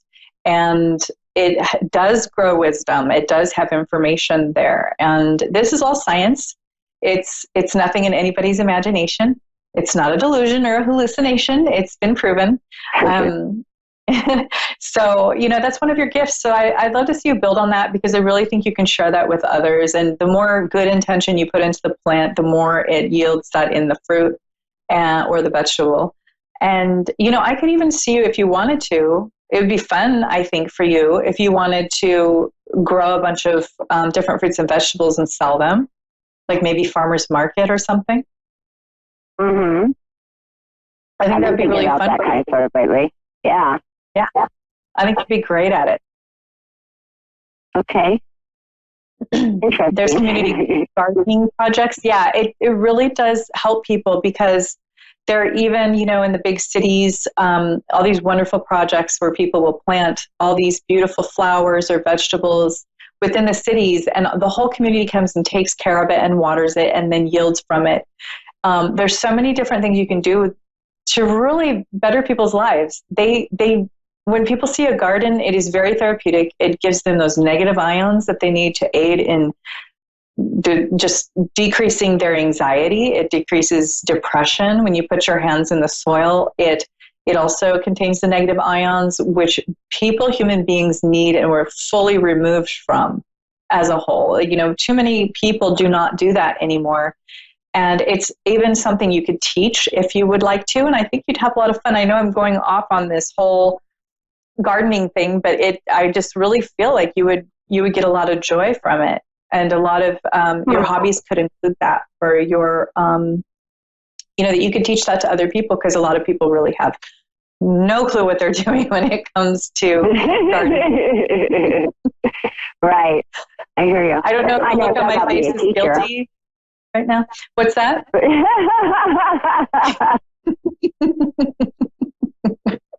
I have my niece and my sister-in-law are bring their plants over on a regular basis for help with them. Yeah. I don't know what it is. I mean, they just can't seem to get one to stay alive. I know exactly how that is. So my oldest son moved out, and he would always take care of my plants, and I'm just hoping to keep them alive. I really hope I can. We need you. We can. Oh, how cool is that? Yeah. Is there anything else you'd like to go over? Like, is there any other questions? Do you have any concerns? Retirement, finances? No. I mean, I'm nowhere near retirement yet, but my mom and dad, they're like traveling right now, and they have this motorhome and they go. And I'd like to, could you tell me, if they're going to have a safe trip home? Yeah, I think that they'll have a safe trip home. They have to go pretty far, don't they? Yes, they do.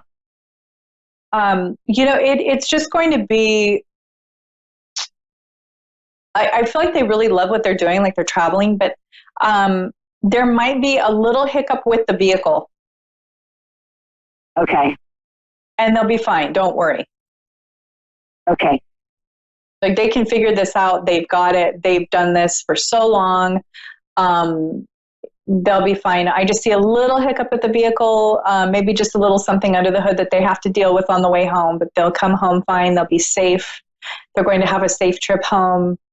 I feel like your dad really knows how to take care of himself and your mom. Right. Yeah, he does. Mm-hmm. Okay. Well, thank you. You're welcome. And if anything positive comes up, I will definitely get back to you and let you know. That'd be great. Thank you so much. How things turn out. You're welcome. You have a great night. Thank you. You too, sweetheart. Okay. Have fun with those plants. I will. It's kind of, it's not very common to have somebody who knows how to communicate with plants. It's a rare thing these days.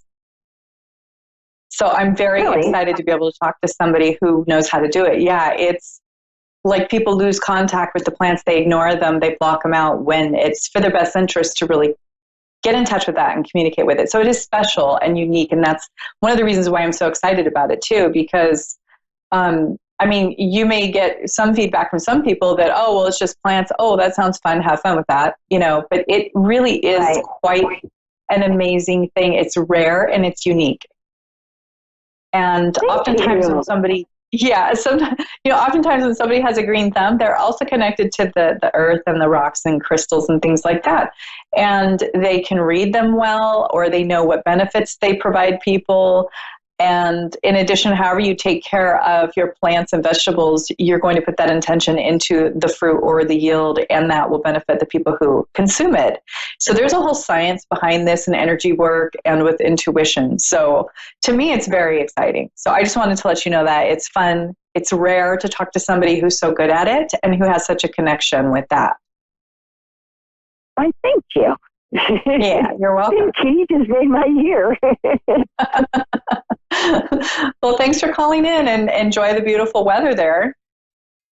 Thank you very much. I am. I do every day. Great.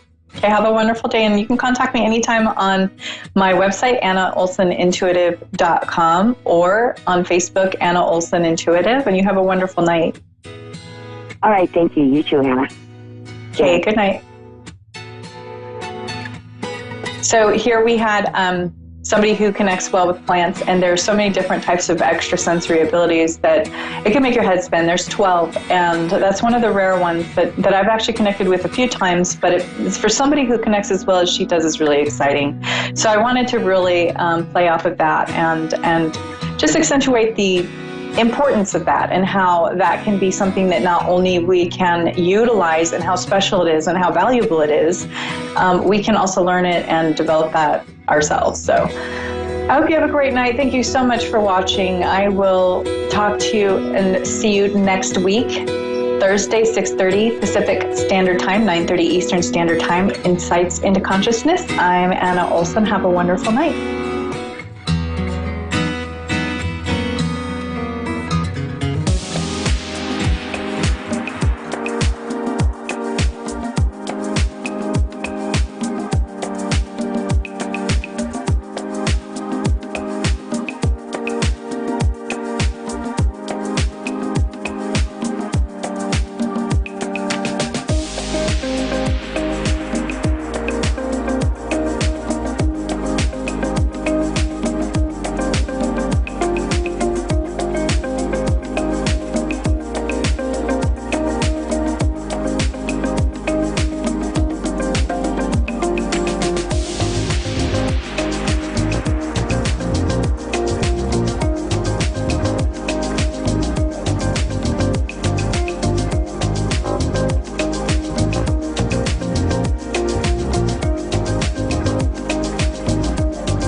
listening to A1R Psychic Radio, Earth's #1 psychic radio network, and watching Moonstruck TV and Lightning Television.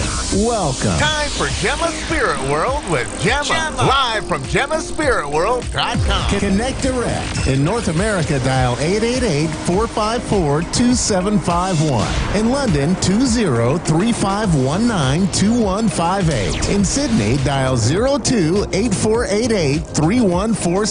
Or online, contact us through our Facebook page, facebook.com/psychic radio. Or one of our websites, AskOneRadio.com or Moonstruck.tv. This is Gemma's Spirit World On A1R, the Ask One Radio Network. Hello, everybody. I am Gemma, your host tonight. How are we all doing? Oh, my goodness. It's been crazy here in Australia. I know here in Queensland, I finished up work last week. I am doing my online readings for everyone that would like an online reading. But, my work closed. And I'm sure once this COVID-19 virus comes to an end, everything will get back to normal. It's just been, I'm homeschooling my kids. They're home with me, and if anything, I just have so much gratitude.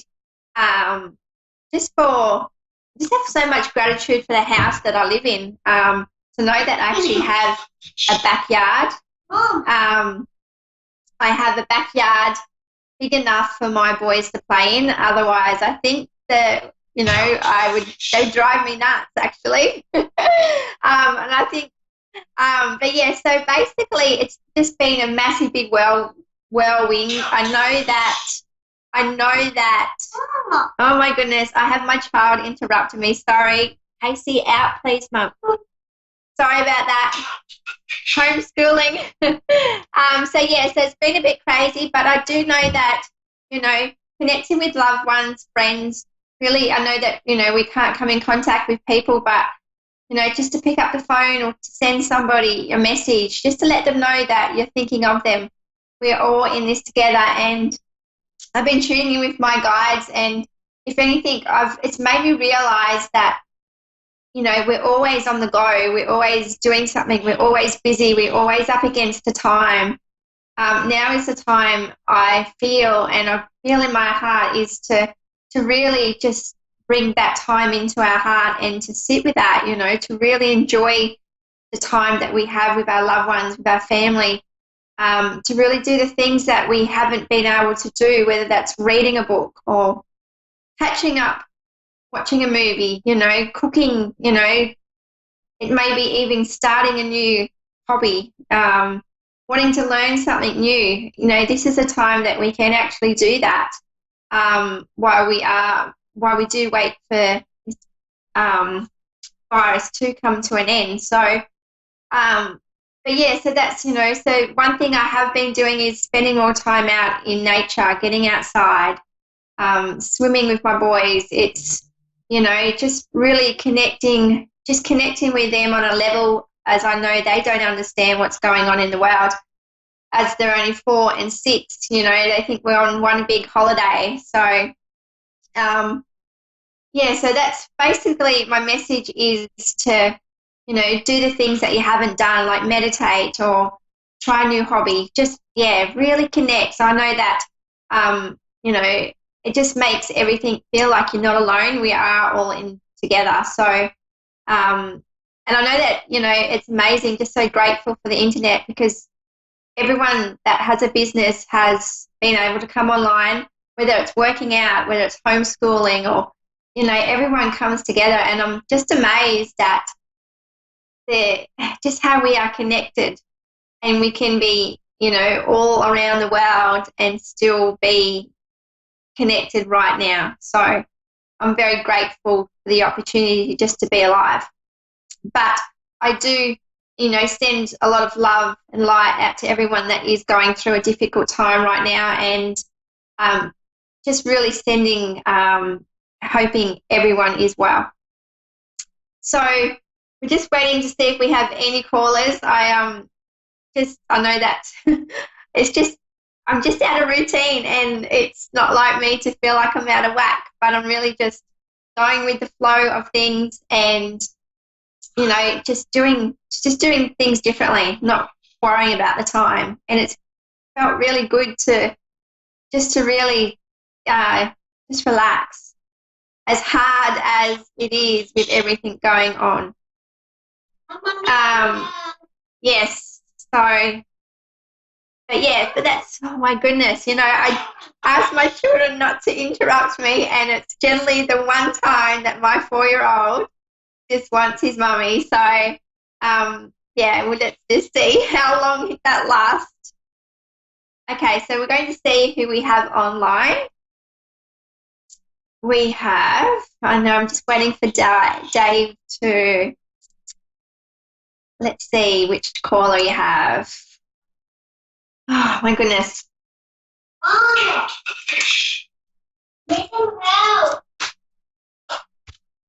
Okay,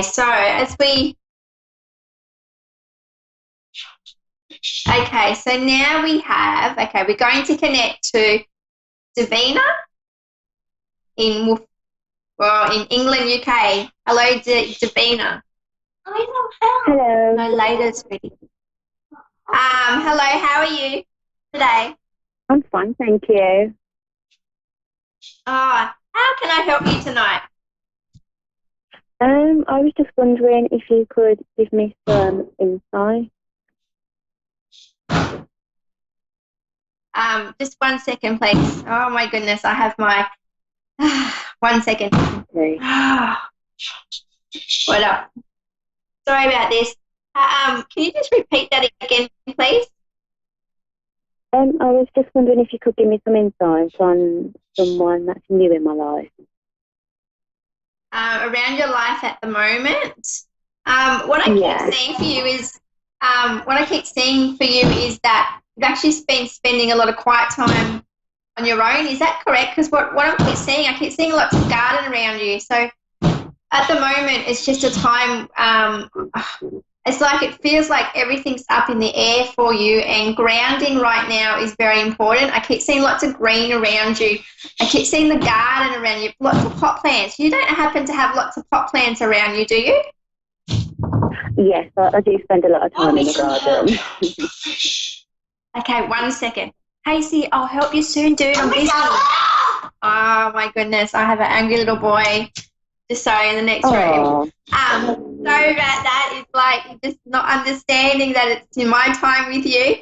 Yes, I see lots of pot plants around you. I even feel like, oh, my goodness, you've got this organic feel around you, like you're very spiritual, but you also, you live an organic life. Is that correct? Because I keep seeing lots of, like you do lots of, you create a lot of things from scratch. It's like you make things. I suppose I do.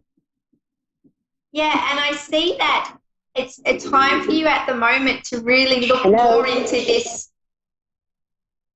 Sorry? Oh, I think we just lost her. Oh, no, yeah. Oh, sorry. no. Hello, can you hear me? Yeah, I can hear you. Okay, yeah, I think I lost you there for a minute. Yeah, sorry, what was that, sorry? Yeah, the call dropped for a minute there.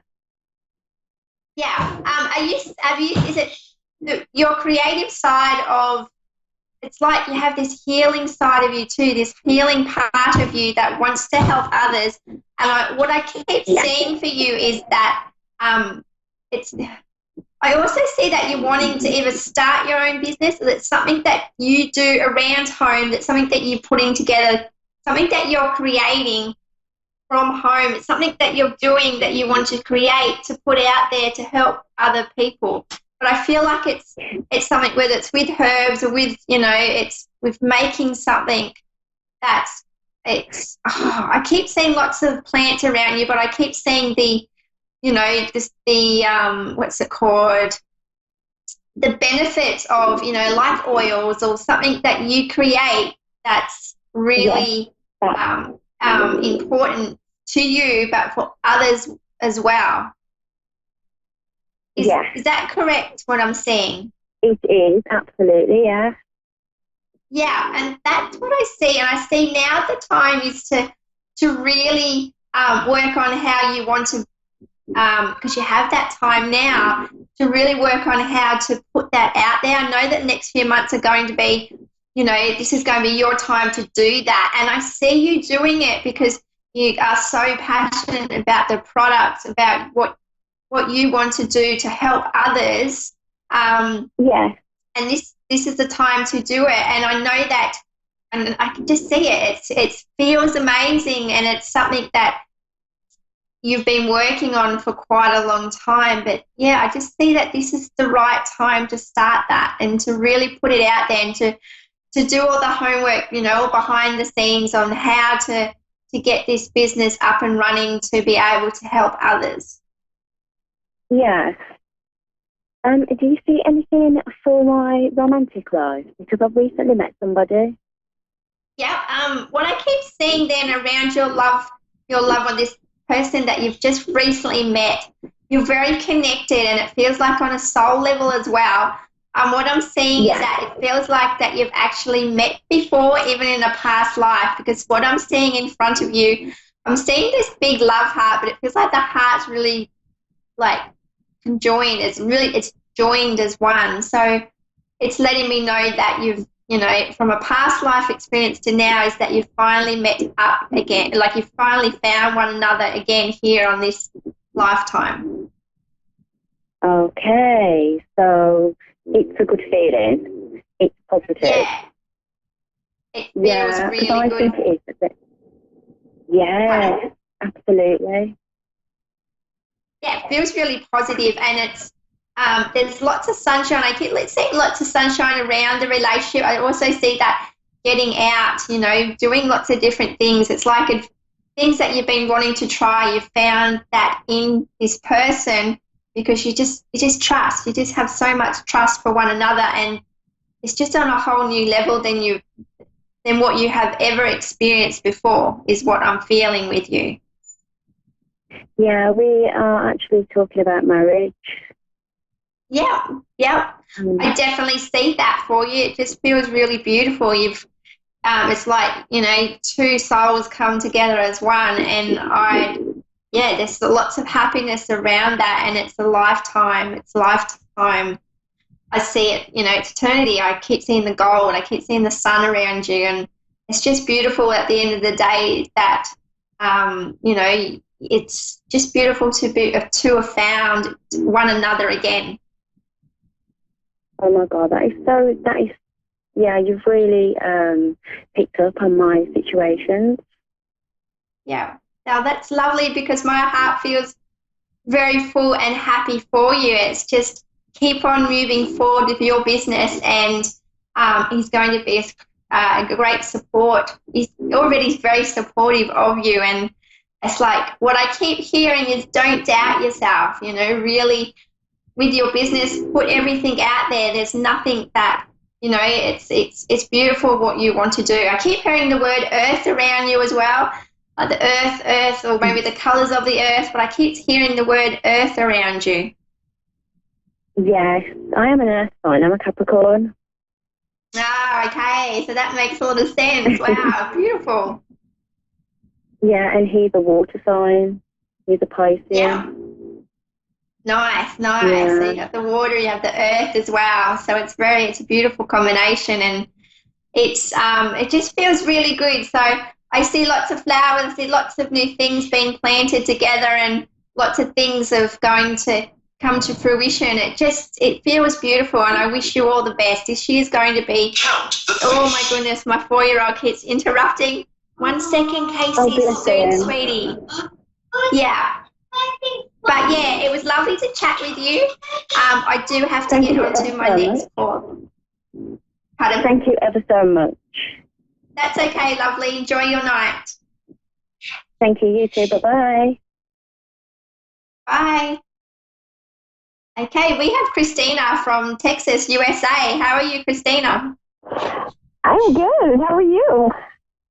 I'm very well, thank you. Oh my goodness, you have your voice your accent, but you have so much beautiful energy around you. I feel like I just want to dance. Oh, well, thank you. Yeah, it feels beautiful. So how can I help you tonight? Okay, so I'm in a little bit of a dilemma. I am in search of my biological father, and I don't have like a name. Well, I have some type of name, but I needed some verification if you can. Yeah, okay, 1 second. I've just got my 4-year-old. Baby, yeah, okay. Sorry, look, my 4-year-old just wants to join. Just say hello, everyone. Hi. Okay, so Mummy's on her radio. Mummy's on her radio, and I really need, I'm going to help you do your maths homework soon, okay? So I need you to leave, and I'll, yeah, please. Casey, 5 minutes, dude. Sorry about that. He's very, wanting my attention for the last 10 minutes. So about your biological father, what was the question around that? You're looking to find him, is that correct? Okay, yeah, because I don't know who he is, and I don't know, I have like a state maybe, but I don't have my mom, because my mom can't remember. My goodness, but she gave me,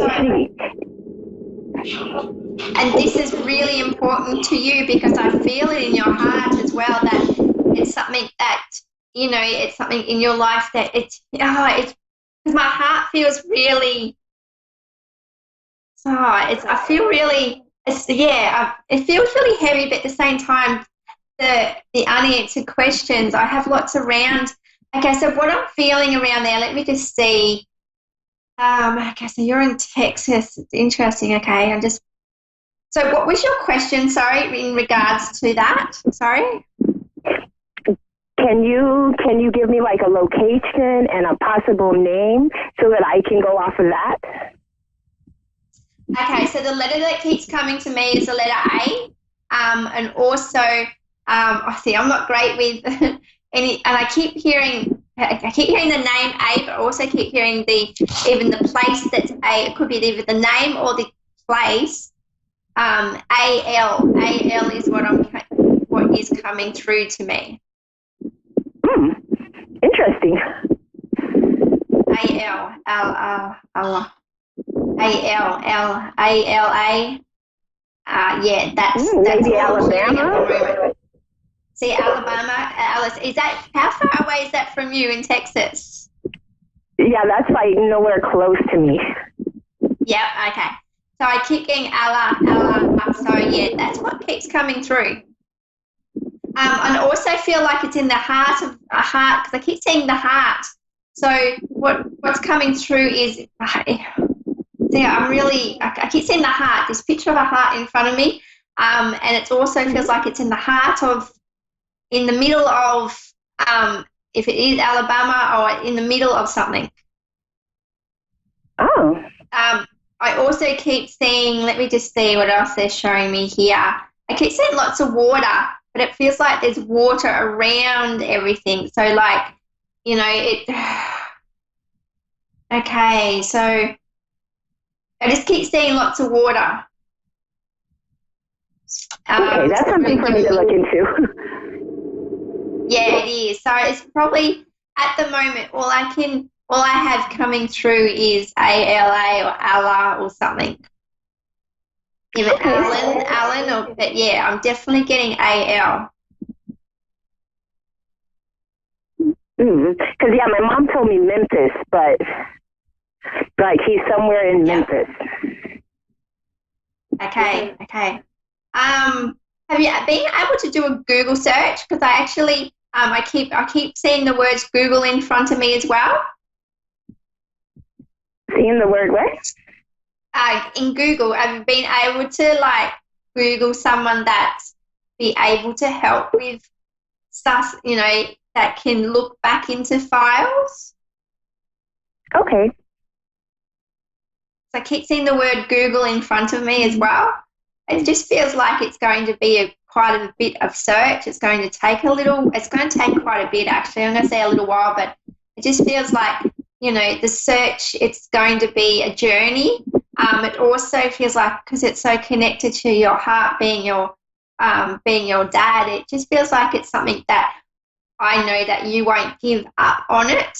And it feels like it's just going to be a journey in itself, and you also a journey about yourself, but also a better understanding you as a person as well. So more like a healing journey for you that it's going to lead you on.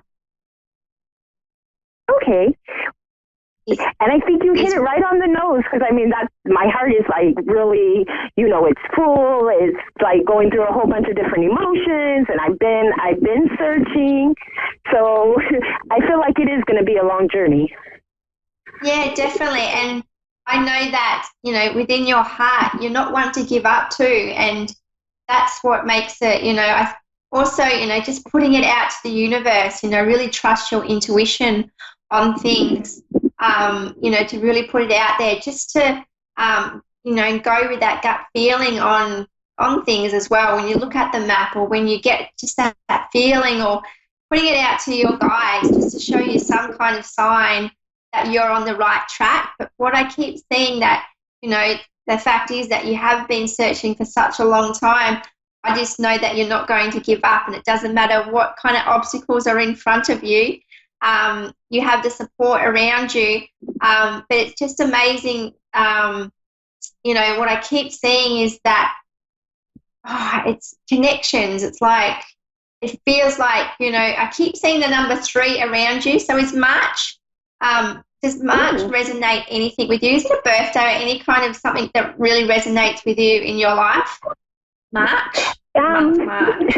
My uncle's birthday is actually the 30th of March. Well, he might be my uncle, so maybe that's what it is. Yeah, okay, because that feels like it's, okay. So that feels really, and do you not have much contact with him at all? Because I just feel like it's going to be an important, like a discussion with people that you're very close, not close to, but it can be, it can add. I've actually met him. Oh, you have? Yeah. Yes, ma'am.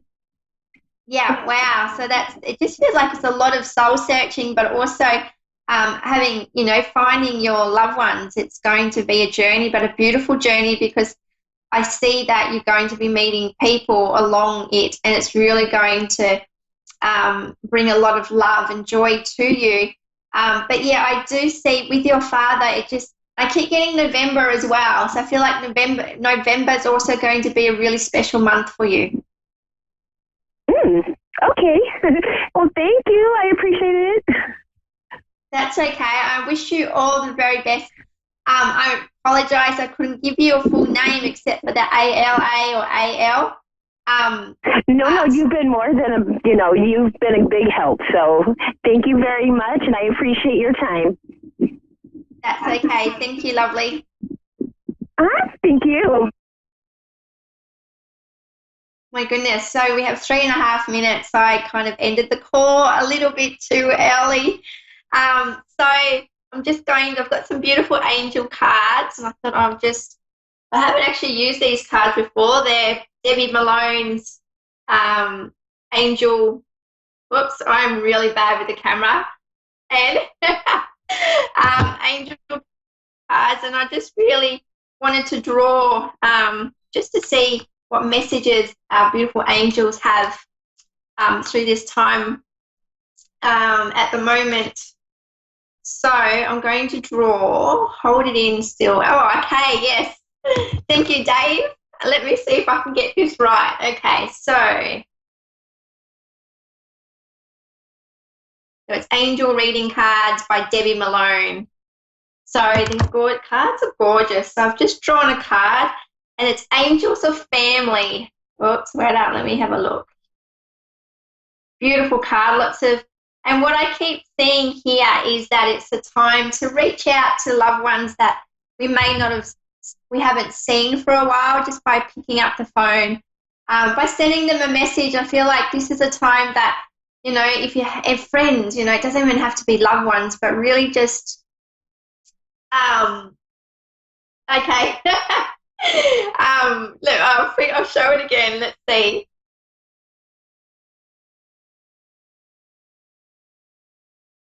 Beautiful cards. It's got lots of beautiful angels, and it's got everyone coming together, and it's just what it's really showing is that, you know, you're not alone. Just know that your loved ones are looking over you in the spirit world. You know, it's also letting me know that the message that's coming through is that we're all in this together, and to just reach out. Communication is very important. And if you're worried, you're stressed, you know, reach out to a friend, reach out to someone. I know that on Facebook, you know, there's lots of Facebook groups out there. So my message is to just know that you're not alone, to really know that your angels, your guides, your loved ones, we're all here to support one another. I'm free. You know, if anyone wants to send me a message on Gemma Spirit World, my Facebook page, I'm happy to reach out, draw you a card. But yeah, I look forward to chatting to you all next week. And I wish everyone, you know, a safe and healthy weekend to really start doing things that we just haven't done for a while. So I look forward to tuning in. Thank you, everyone, and thank you, A1R Psychic Radio, for tuning in.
listening to A1R Psychic Radio, Earth's #1 psychic radio network, and watching Moonstruck TV, Enlightening Television.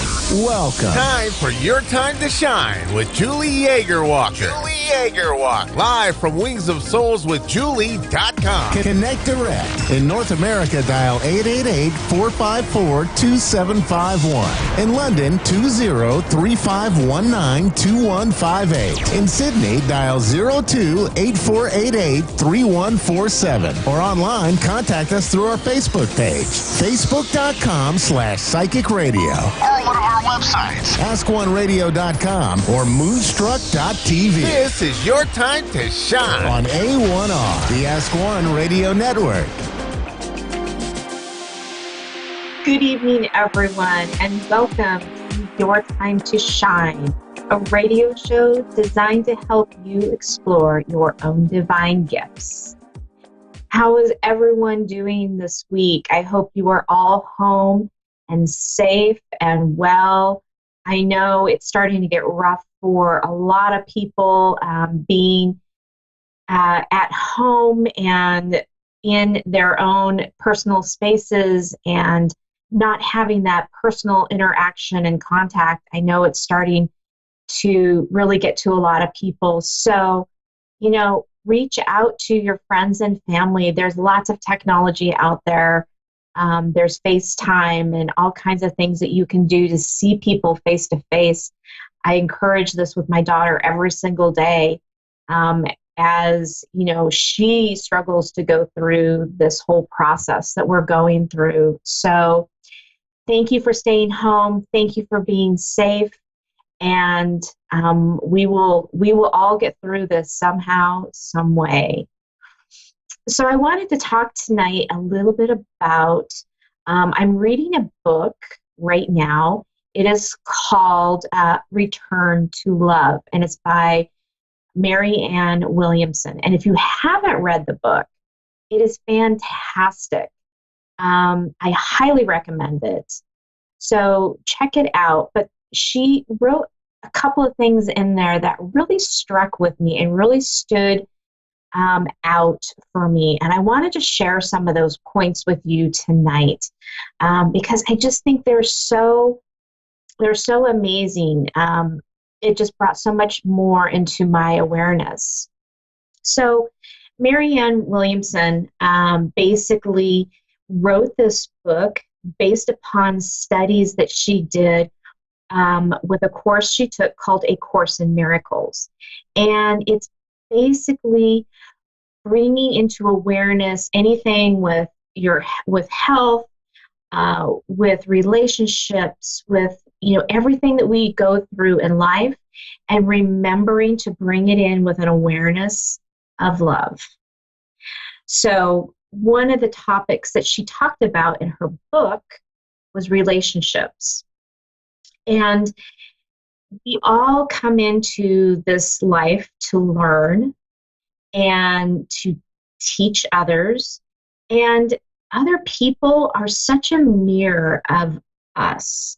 And what I mean by that is people that we meet, if there's something that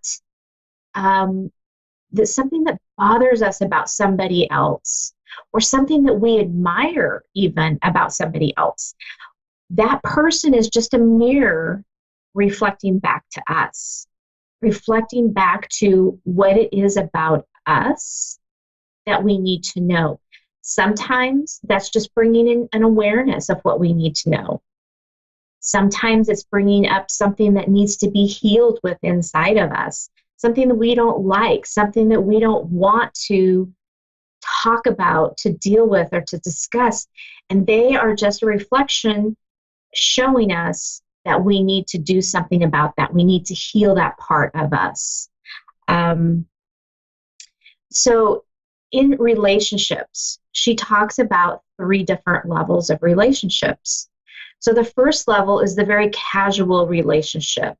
It's a casual relationship among strangers. It's the person that you meet in the elevator. It's the bank teller that you speak to briefly. It's the person checking you out in the grocery line. These are all the casual encounters, but they can be so meaningful in the fact that the discussions that we have with them can sometimes be an enlightenment or teach us something that we need to know in that moment in time. It can also be a reflection of how do we treat those people, right? So if you're treating them really, really well, being kind and listening to what they have to say, it's usually an extension of what's going on in your life, how you treat others in your life. Now, if you're crabby with them, that extension is going to continue on into, or could possibly continue on into the relationship that you have with others. So it's really important that we stop and think about those things, because casual encounters really are not casual at all. They are systematically set up in the universe. Nothing is ever, by chance. Everything is divinely inspired and set up. So pay attention to even those casual encounters to see what it is that you need to learn from them. Now, the second level are the relationships that we have with two people, or it could be more than two people, but people that we enter into relationships with, people that we enter into semi-long-term relationships. Could be long-term friendships. It could be marriage. It could be, working at the same place for many, many years. These are all those second-level encounters. And essentially, I have to look at my notes so I don't forget. So in the teachings of this, we are in these relationships to be taught something in our life. Now, not only are we learning from this other person, but we're also teaching them something that they may need to know. These are the relationships that sometimes end in friendships. It could be ending in divorce. And our society looks at these relationships that if they end somehow we have failed in our lives.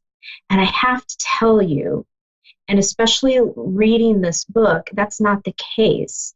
Because if both parties in the relationship have each learned what they've needed to know, it really is a success. Because as humans, that is what we are here to learn. We are here to observe. We are here to take in every aspect of human life. And so by learning, because the relationship has maybe dissolved, it doesn't mean anything. We are still connected to those people energetically. So it's just a matter of that portion has been completed and the job is done, and it's time to move on, for we have learned what we've needed to learn. The third level are those eternal, what I will call eternal relationships.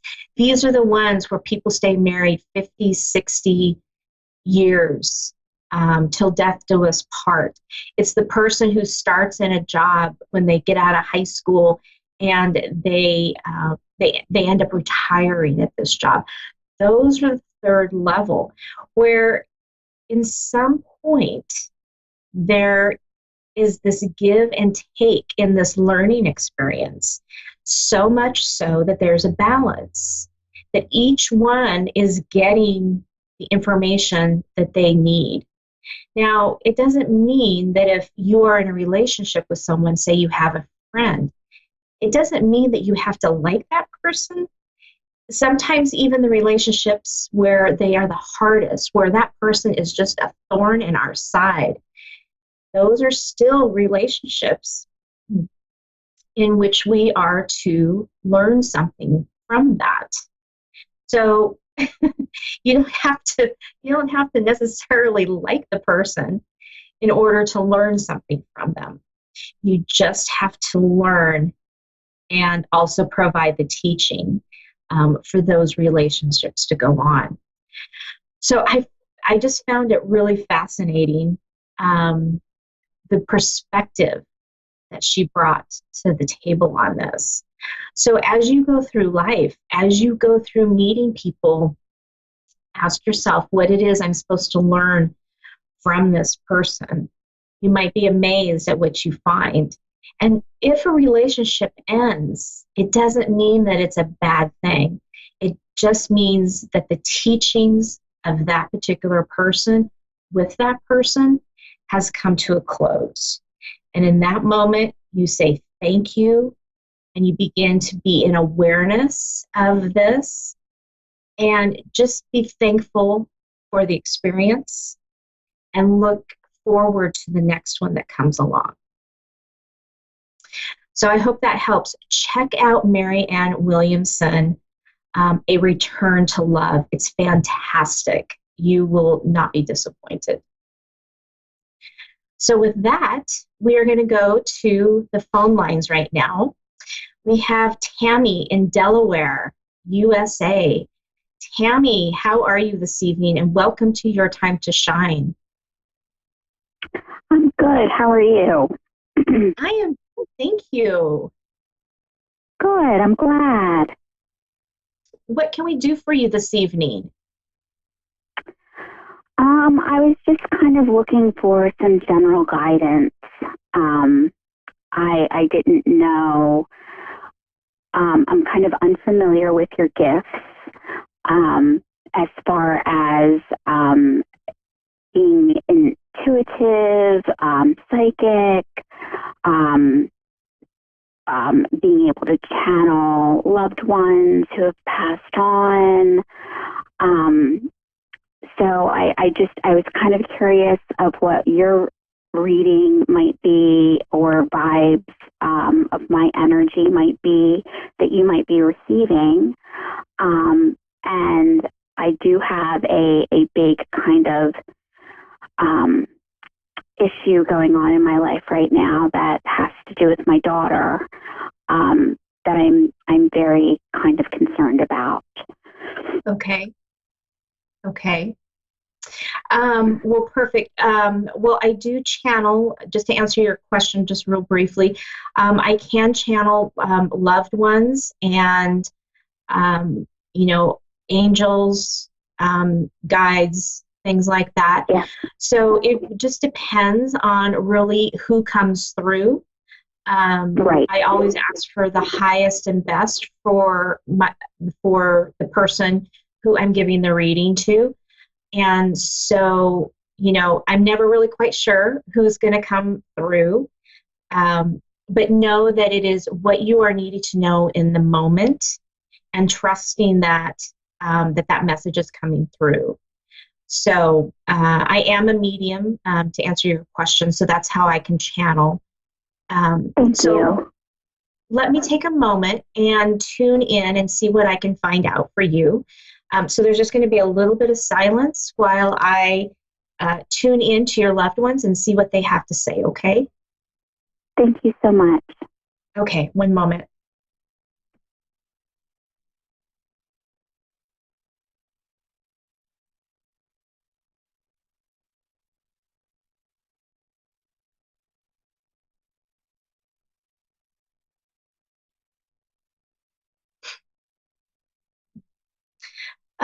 So Tammy, wow, I see you surrounded by a lot of loved ones, a lot of angels. There's so much love that is swirling around you and through your family.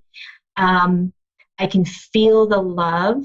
It is just pouring out of you for your daughter.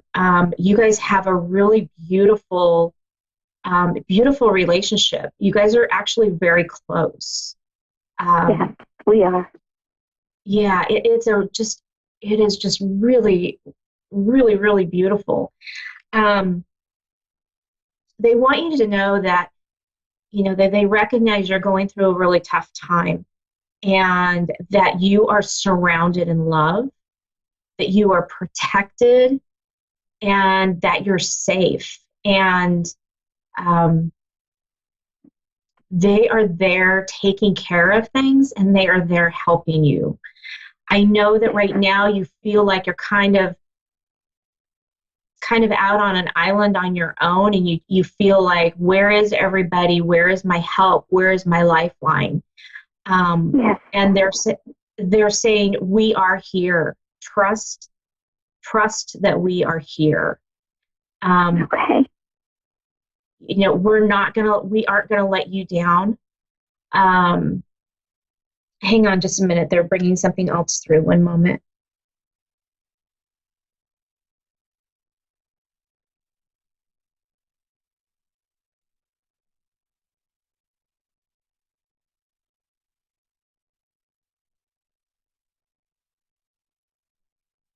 Yeah, I can see they're showing me that your daughter is going through a real challenging time right now. There's a hard time. There's like this imbalance of things going on right now. Yes. And they're showing me like her straying kind of off path a little bit. Off path in maybe what you think she should be doing versus really what her path truly may be. Yes. Yes.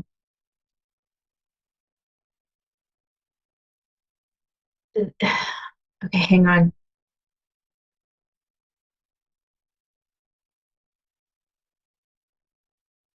Okay, so they're showing me that that she is off just a little bit off path, but they're guiding her gently back on. It may not seem like that to you, okay? And again, they're showing me that you have so much love for her, and you just want so badly for her to have all of those things in life. As as parents, I know we just want everything, the best in life for our kids, and they want you to know that she's going to get back on track, but it's not going to look like what you are expecting it to look like. Okay. That does make sense. Okay. That does They're make showing sense. me that she's a real free spirit. Yes. She's a real free spirit. And so the way she sees and views life is going to be completely different in the way that you see life and that you view life, but it's not wrong. Okay? Right. So Right. So there's this place where as parents, and I get it because I've been there, you have to take a step back, right? You have to be able to let them spread their wings and try things out. Even as you may see kind of what's up ahead, right? From your experience, from your life experiences, they're saying, guide her the best that you can, but then take a step back. She's one of those people that learns way better when she learns on her own. I mean, they're showing me an instance. Yeah. So they're showing me an instance, and this is how I know kind of what the message they're bringing through. But I remember an instance with my daughter, which she was about 3, and she wanted to go outside and play, and it was snowing. And I said, you need to put your boots on. And she refused. So finally, as a parent, I just stepped back and said, okay, fine, go out there. And she took like 3 steps into the snow, stopped abruptly, looked back, looked at me, looked at her feet, and ran back in and wanted shoes. No? Yeah. So this is what they're showing me. They're just saying, it kind of hurts as a parent to watch your child go through that. But sometimes it's so much easier, and they get to where they're going so much faster if we can just take a step back and let them learn that lesson. And I truly I've actually gotten criticized by family because I've been a single mom since she was 10 months old. And it's just been her and I. And she just turned 15 on Tuesday. And over the years, we have developed an incredibly strong bond, to where, I mean, it's kind of eerie almost in that we can feel each other's emotions. I mean, it's a very deep level of the relationship. And I've always let my daughter dye her hair any color she wanted to, or she says she wants to shave her head. I'm like, go ahead, shave your head, it'll grow back. And I've always gotten slack from family members. Oh, why do you let her do that? Why? Maybe she wouldn't get so much attention if she didn't have her hair, pink or purple or whatever. And I said, because it's hair and it grows back, and that's what she wants, and she's finding out who she is, and that's the most important journey. Unfortunately, my daughter has been victim to a very horrible crime earlier this year, where she was sexually violated. With the coronavirus, everything has been put on hold. Right. Literally, I was supposed to hear from the district attorney whether or not they were going to proceed with a court hearing right before everything got shut down in my state. And in fact, the judge who was looking over the case had to go into quarantine for 14 days. And I hadn't heard from the detective since. And that's been approximately 3 weeks ago now. And again, with COVID-19, everything's kind of at a halt right now. Right. And I was on a journey to, my daughter had, unfortunately, because of what had happened to her, could not attend it was her freshman year of high school this year. And it was too hard for her to attend. She tried really, really hard.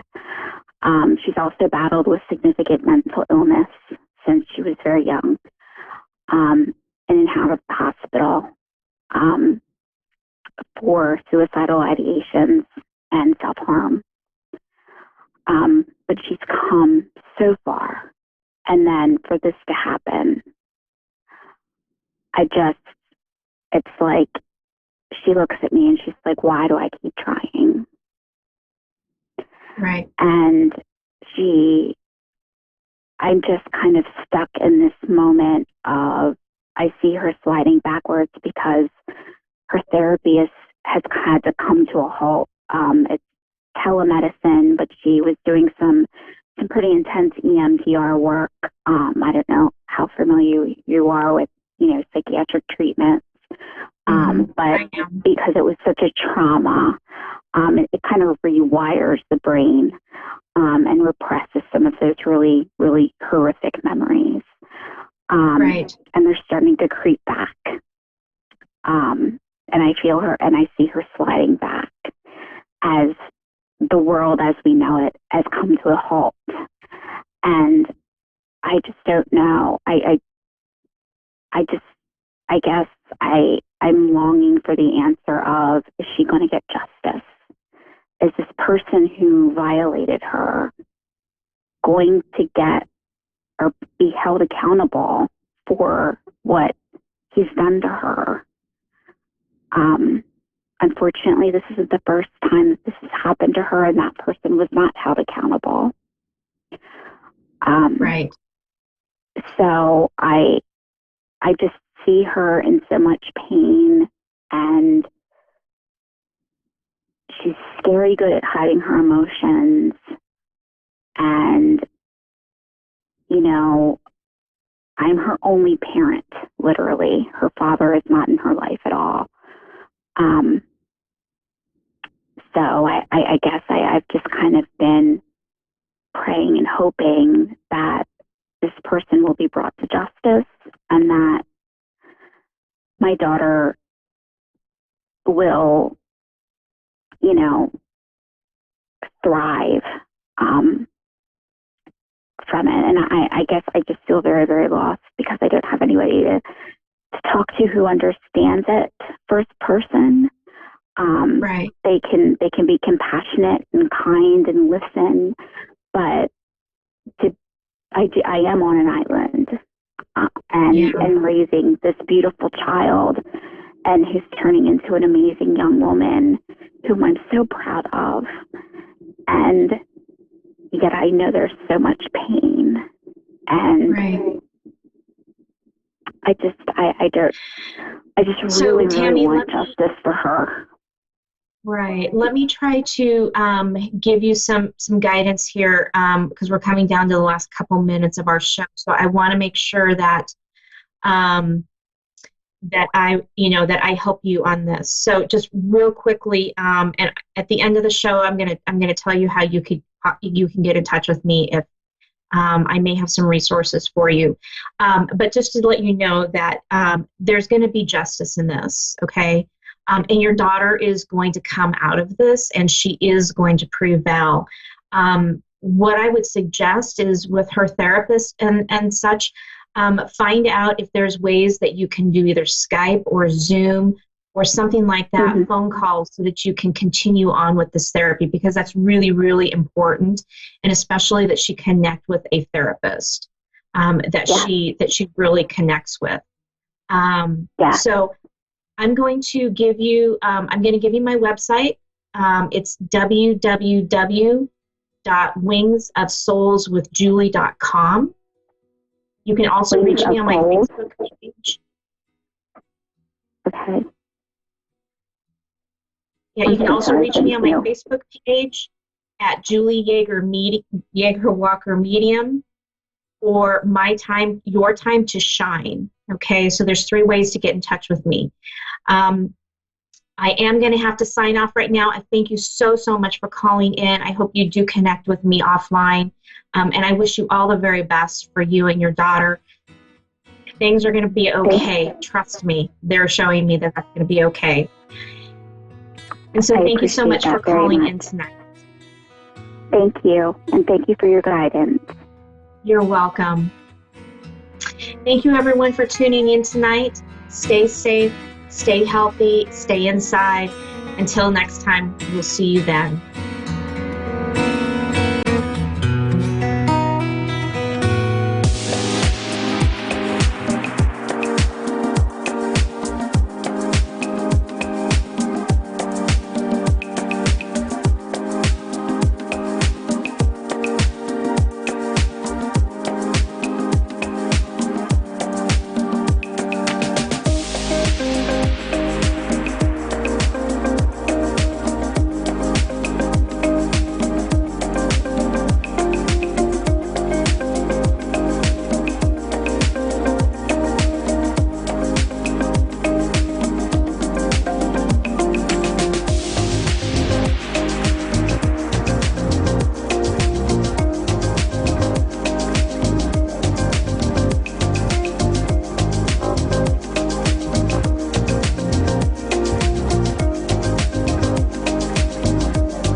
listening to A1R Psychic Radio, Earth's #1 psychic radio network, and watching Moonstruck TV, Enlightening Television.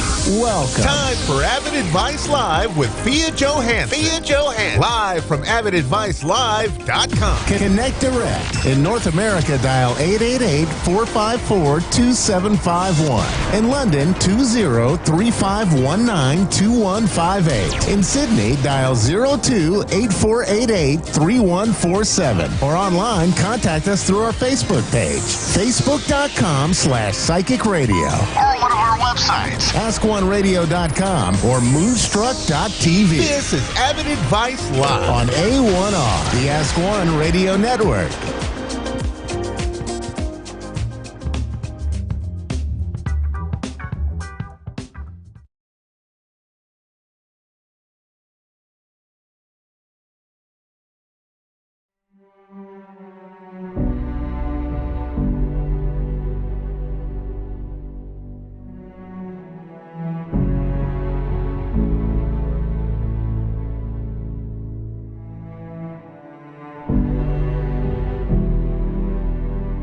Thank you.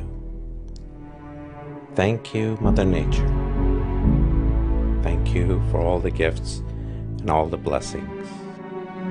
We hear you loud and clear. We hear your aching heart, and we hear your call for renewal. Thank you, coronavirus. Thanks for the opportunities. Thanks for the opportunity of a lifetime to gain an unparalleled enlightenment. I thank the universe for the opportunities it is providing us now. The opportunity to slow down and reflect on our lives. The opportunity to rethink our being and the purpose of our lives. The opportunity to spend time with those around us and our loved ones. The opportunity to better get to know my partner, my kids, the love of my life, my parents, and all. The opportunity to re-evaluate our lives and our life directions as well as our purposes. The opportunity to refocus, re-energize, reorganize, rebuild ourselves. The opportunities to get out of our busy and self-focused lives and pay attention to the world around us. The opportunity to value our friends and social interactions. The opportunity to have access to product and services when we want them. The opportunity to recognize and appreciate every little things in our life that we did not even see before. The opportunity that we love another. The opportunity to see that even the pretty faces on TV are nothing but an image. The opportunity to realize that my worth is not my status. The opportunity to understand that we all need one another. The opportunity to believe in ourselves and believe in our power and believe in God. Thank you, COVID-19. Thank you, coronavirus. Thank you to value our friends and our social interactions. For the opportunity to have access to products and services when we want them. The opportunities to recognize and appreciate every little things in our life that we did not even see it before. Thank you, coronavirus. Thank you. Thank you and thank you. Thank you for allowing us to put aside all our problems. Thank you for stopping us. Thank you so much. Thank you for making us appreciate the luxury we lived in. The abundance of products, freedom, health, wealth, love, and anything we wanted. Thank you. Thank you. Thank you. And thank you, coronavirus. The earth was begging us and begging us and begging us to stop for a very long time. And thank you that you helped the earth to breathe, to feel fresh and rebuild herself.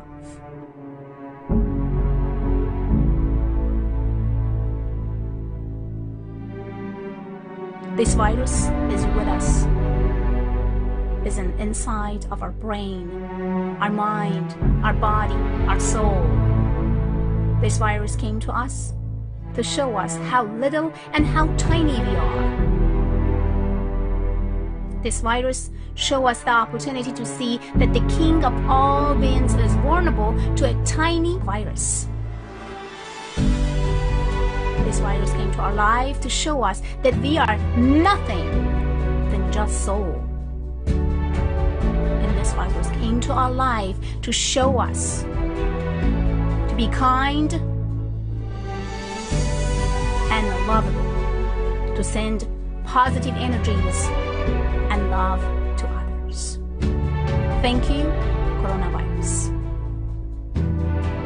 I thank the Mother Earth for providing us with an opportunity to listen to it again. I thank for the second chance for renewal and refreshment and replenishment. I thank the universe for cleansing and purging all the negativity created for so many years, the pollution, the warming, the abuse of resources, the waste and our ignorance to protect our homes and our communities.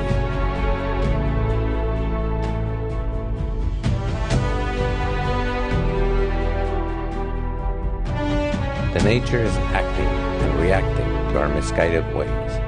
Isn't it time for us perhaps take a page from the lesson to recognize what's around us? Thank for the blessings that are coming our ways each and every day. I trust the universe to guide me, protect me, and direct me to being better than the day before. I thank all the gifts that I receive each and every day in my life.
There is somebody's mom here.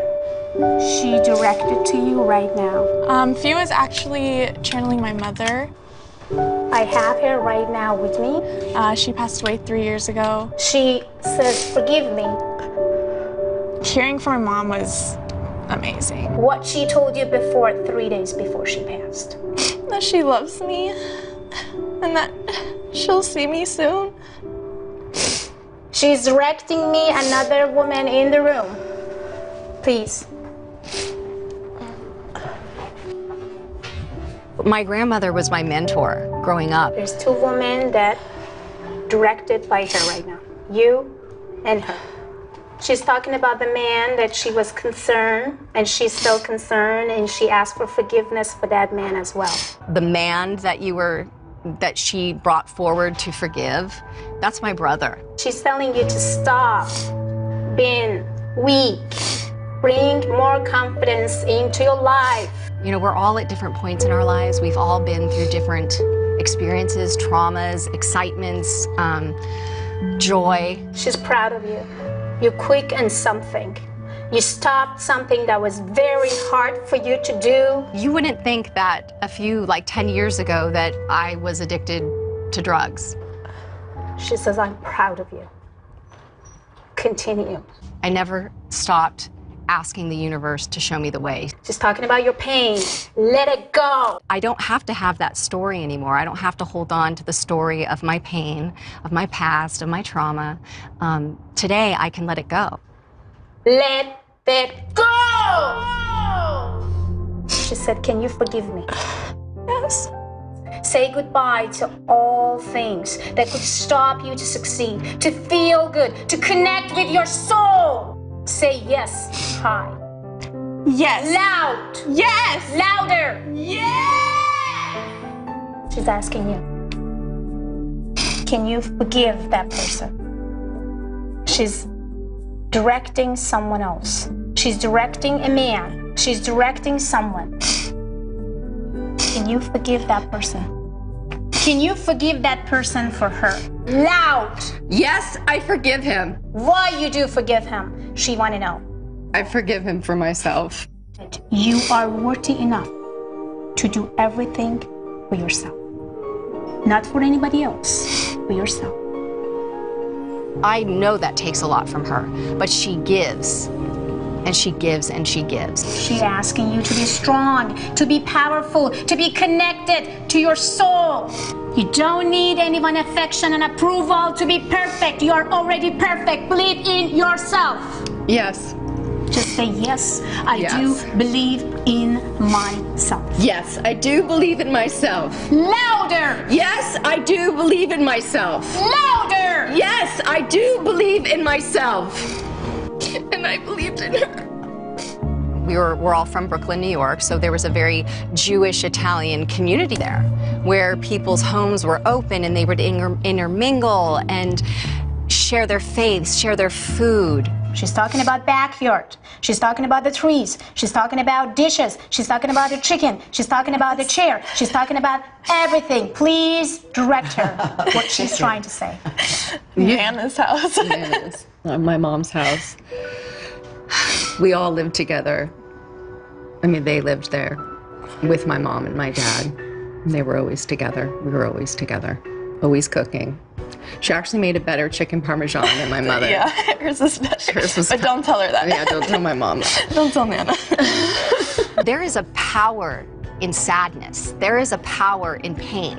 And the power comes when you overcome it. Talking to her really, really helped me, I think. It's definitely gonna kind of just clear my mind of all the negative thoughts that I had.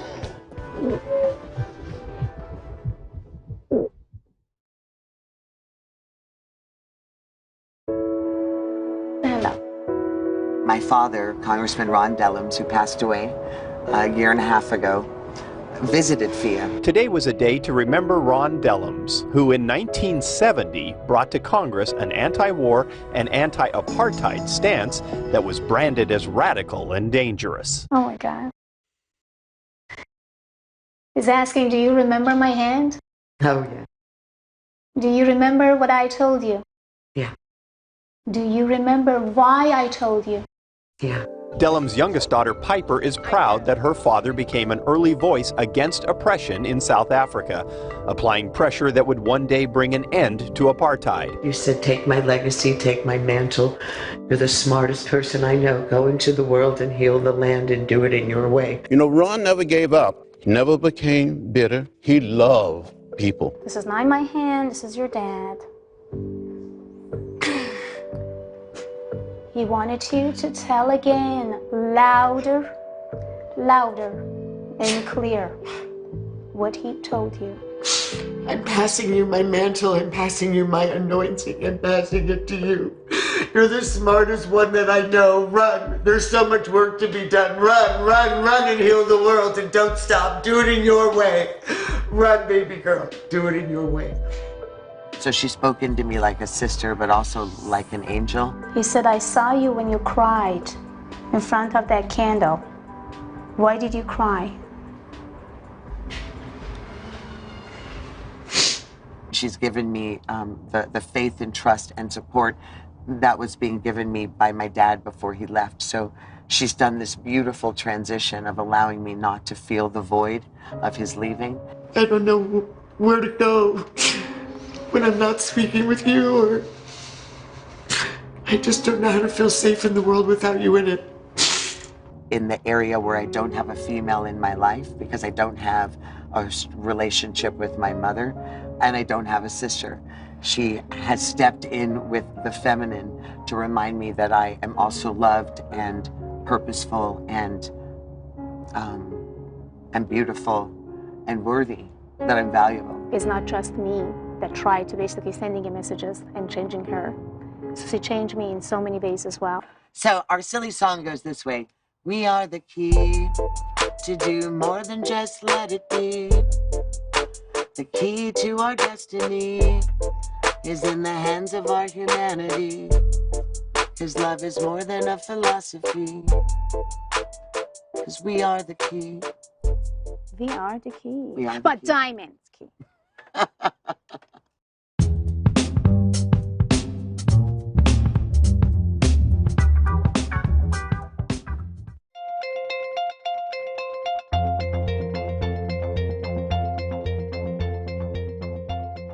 Welcome back to the Global Entrepreneurship Initiative. I'm excited to introduce our next speaker, Ms. Fia Johansson, who's better known as the Persian medium and subconscious mind surgeon.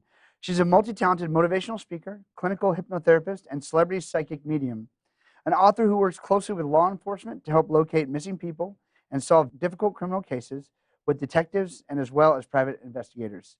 Throughout her career, she's helped thousands of people identify personal roadblocks to help them truly believe in their own path to success, whatever that dream may be.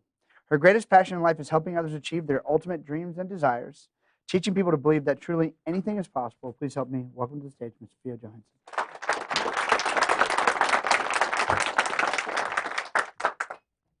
Well, hello everyone.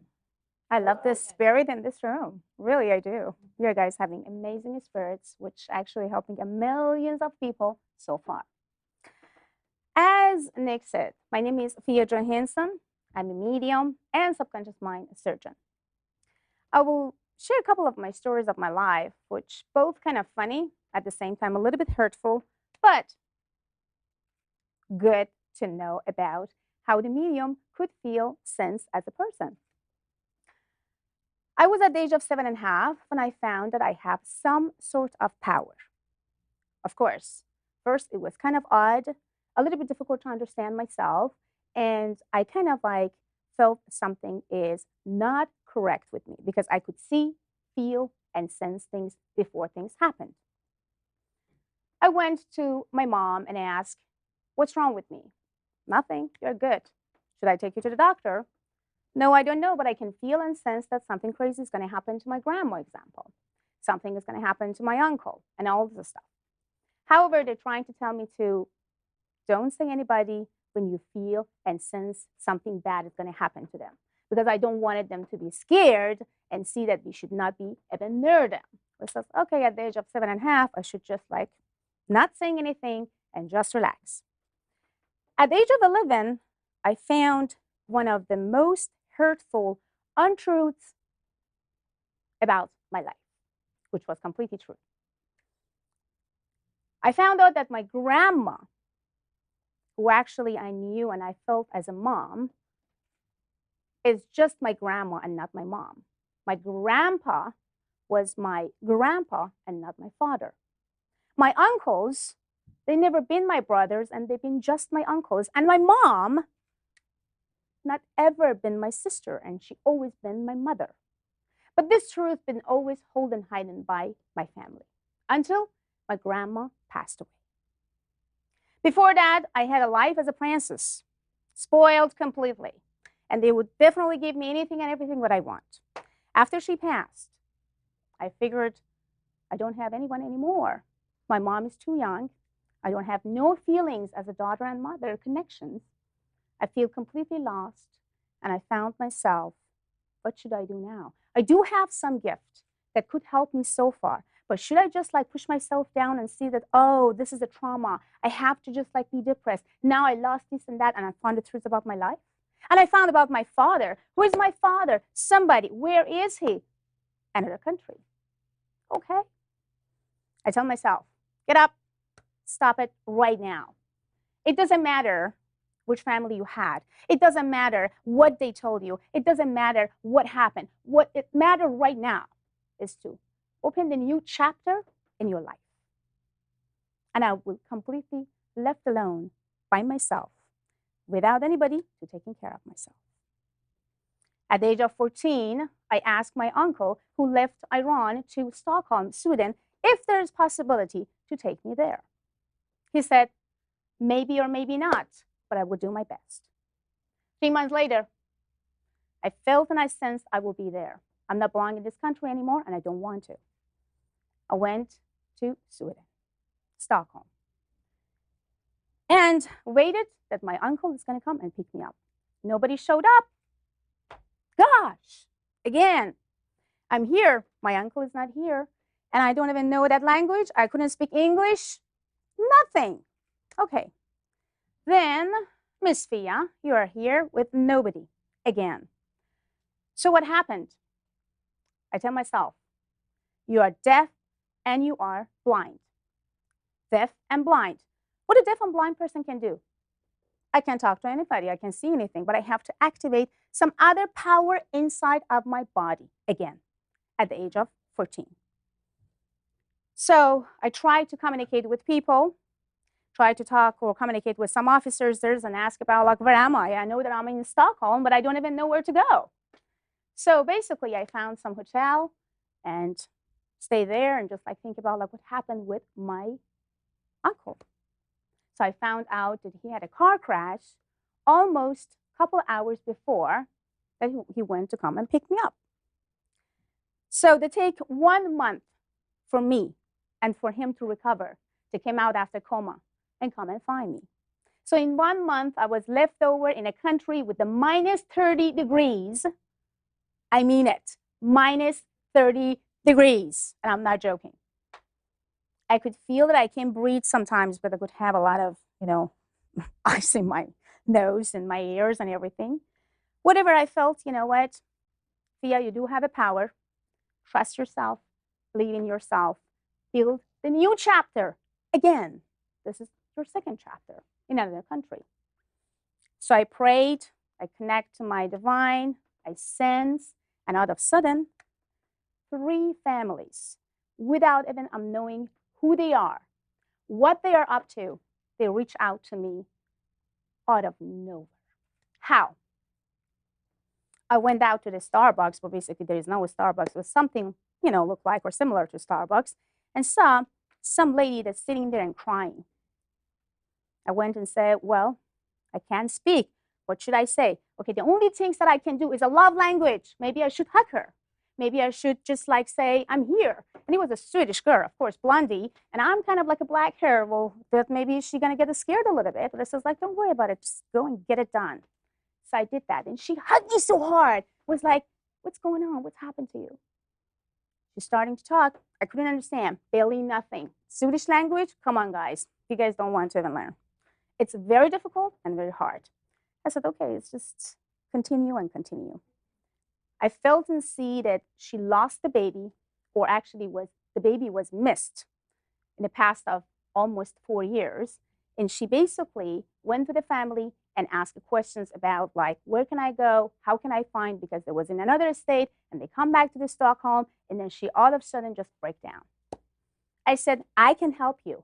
I feel where the baby is, or somehow I can see the baby. They didn't understand what I'm saying. I was like, oh my gosh, what should I say? It's like translating. I do remember that day. So basically after almost 2 hours, some Persian family, who they could actually speak my language, finally Persian, so they could understand exactly what I'm talking, because they've been closest friend to that Swedish family.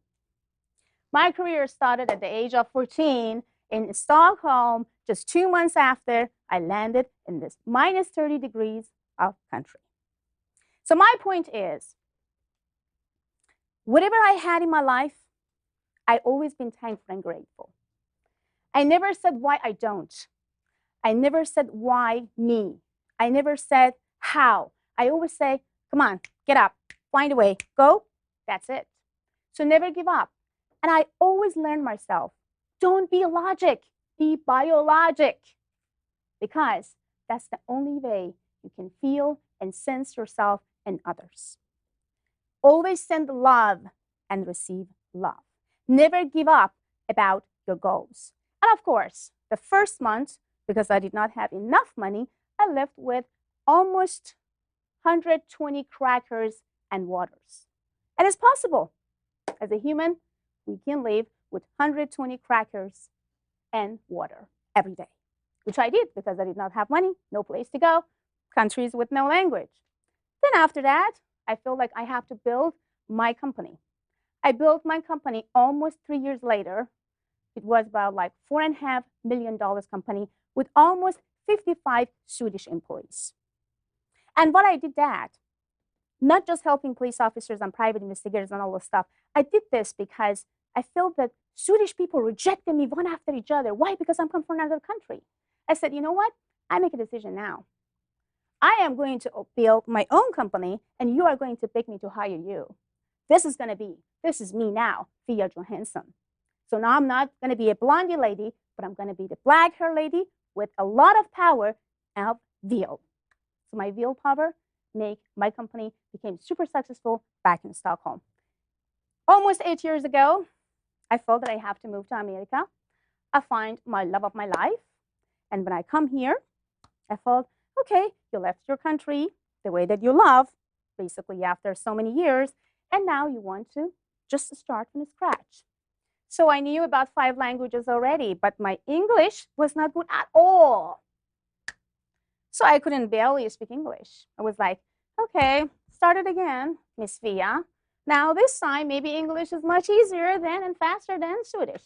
So that was all I had. And now I have over $5.5 million, almost $6 million company, and actually have over 250 employees worldwide that are working for me in America.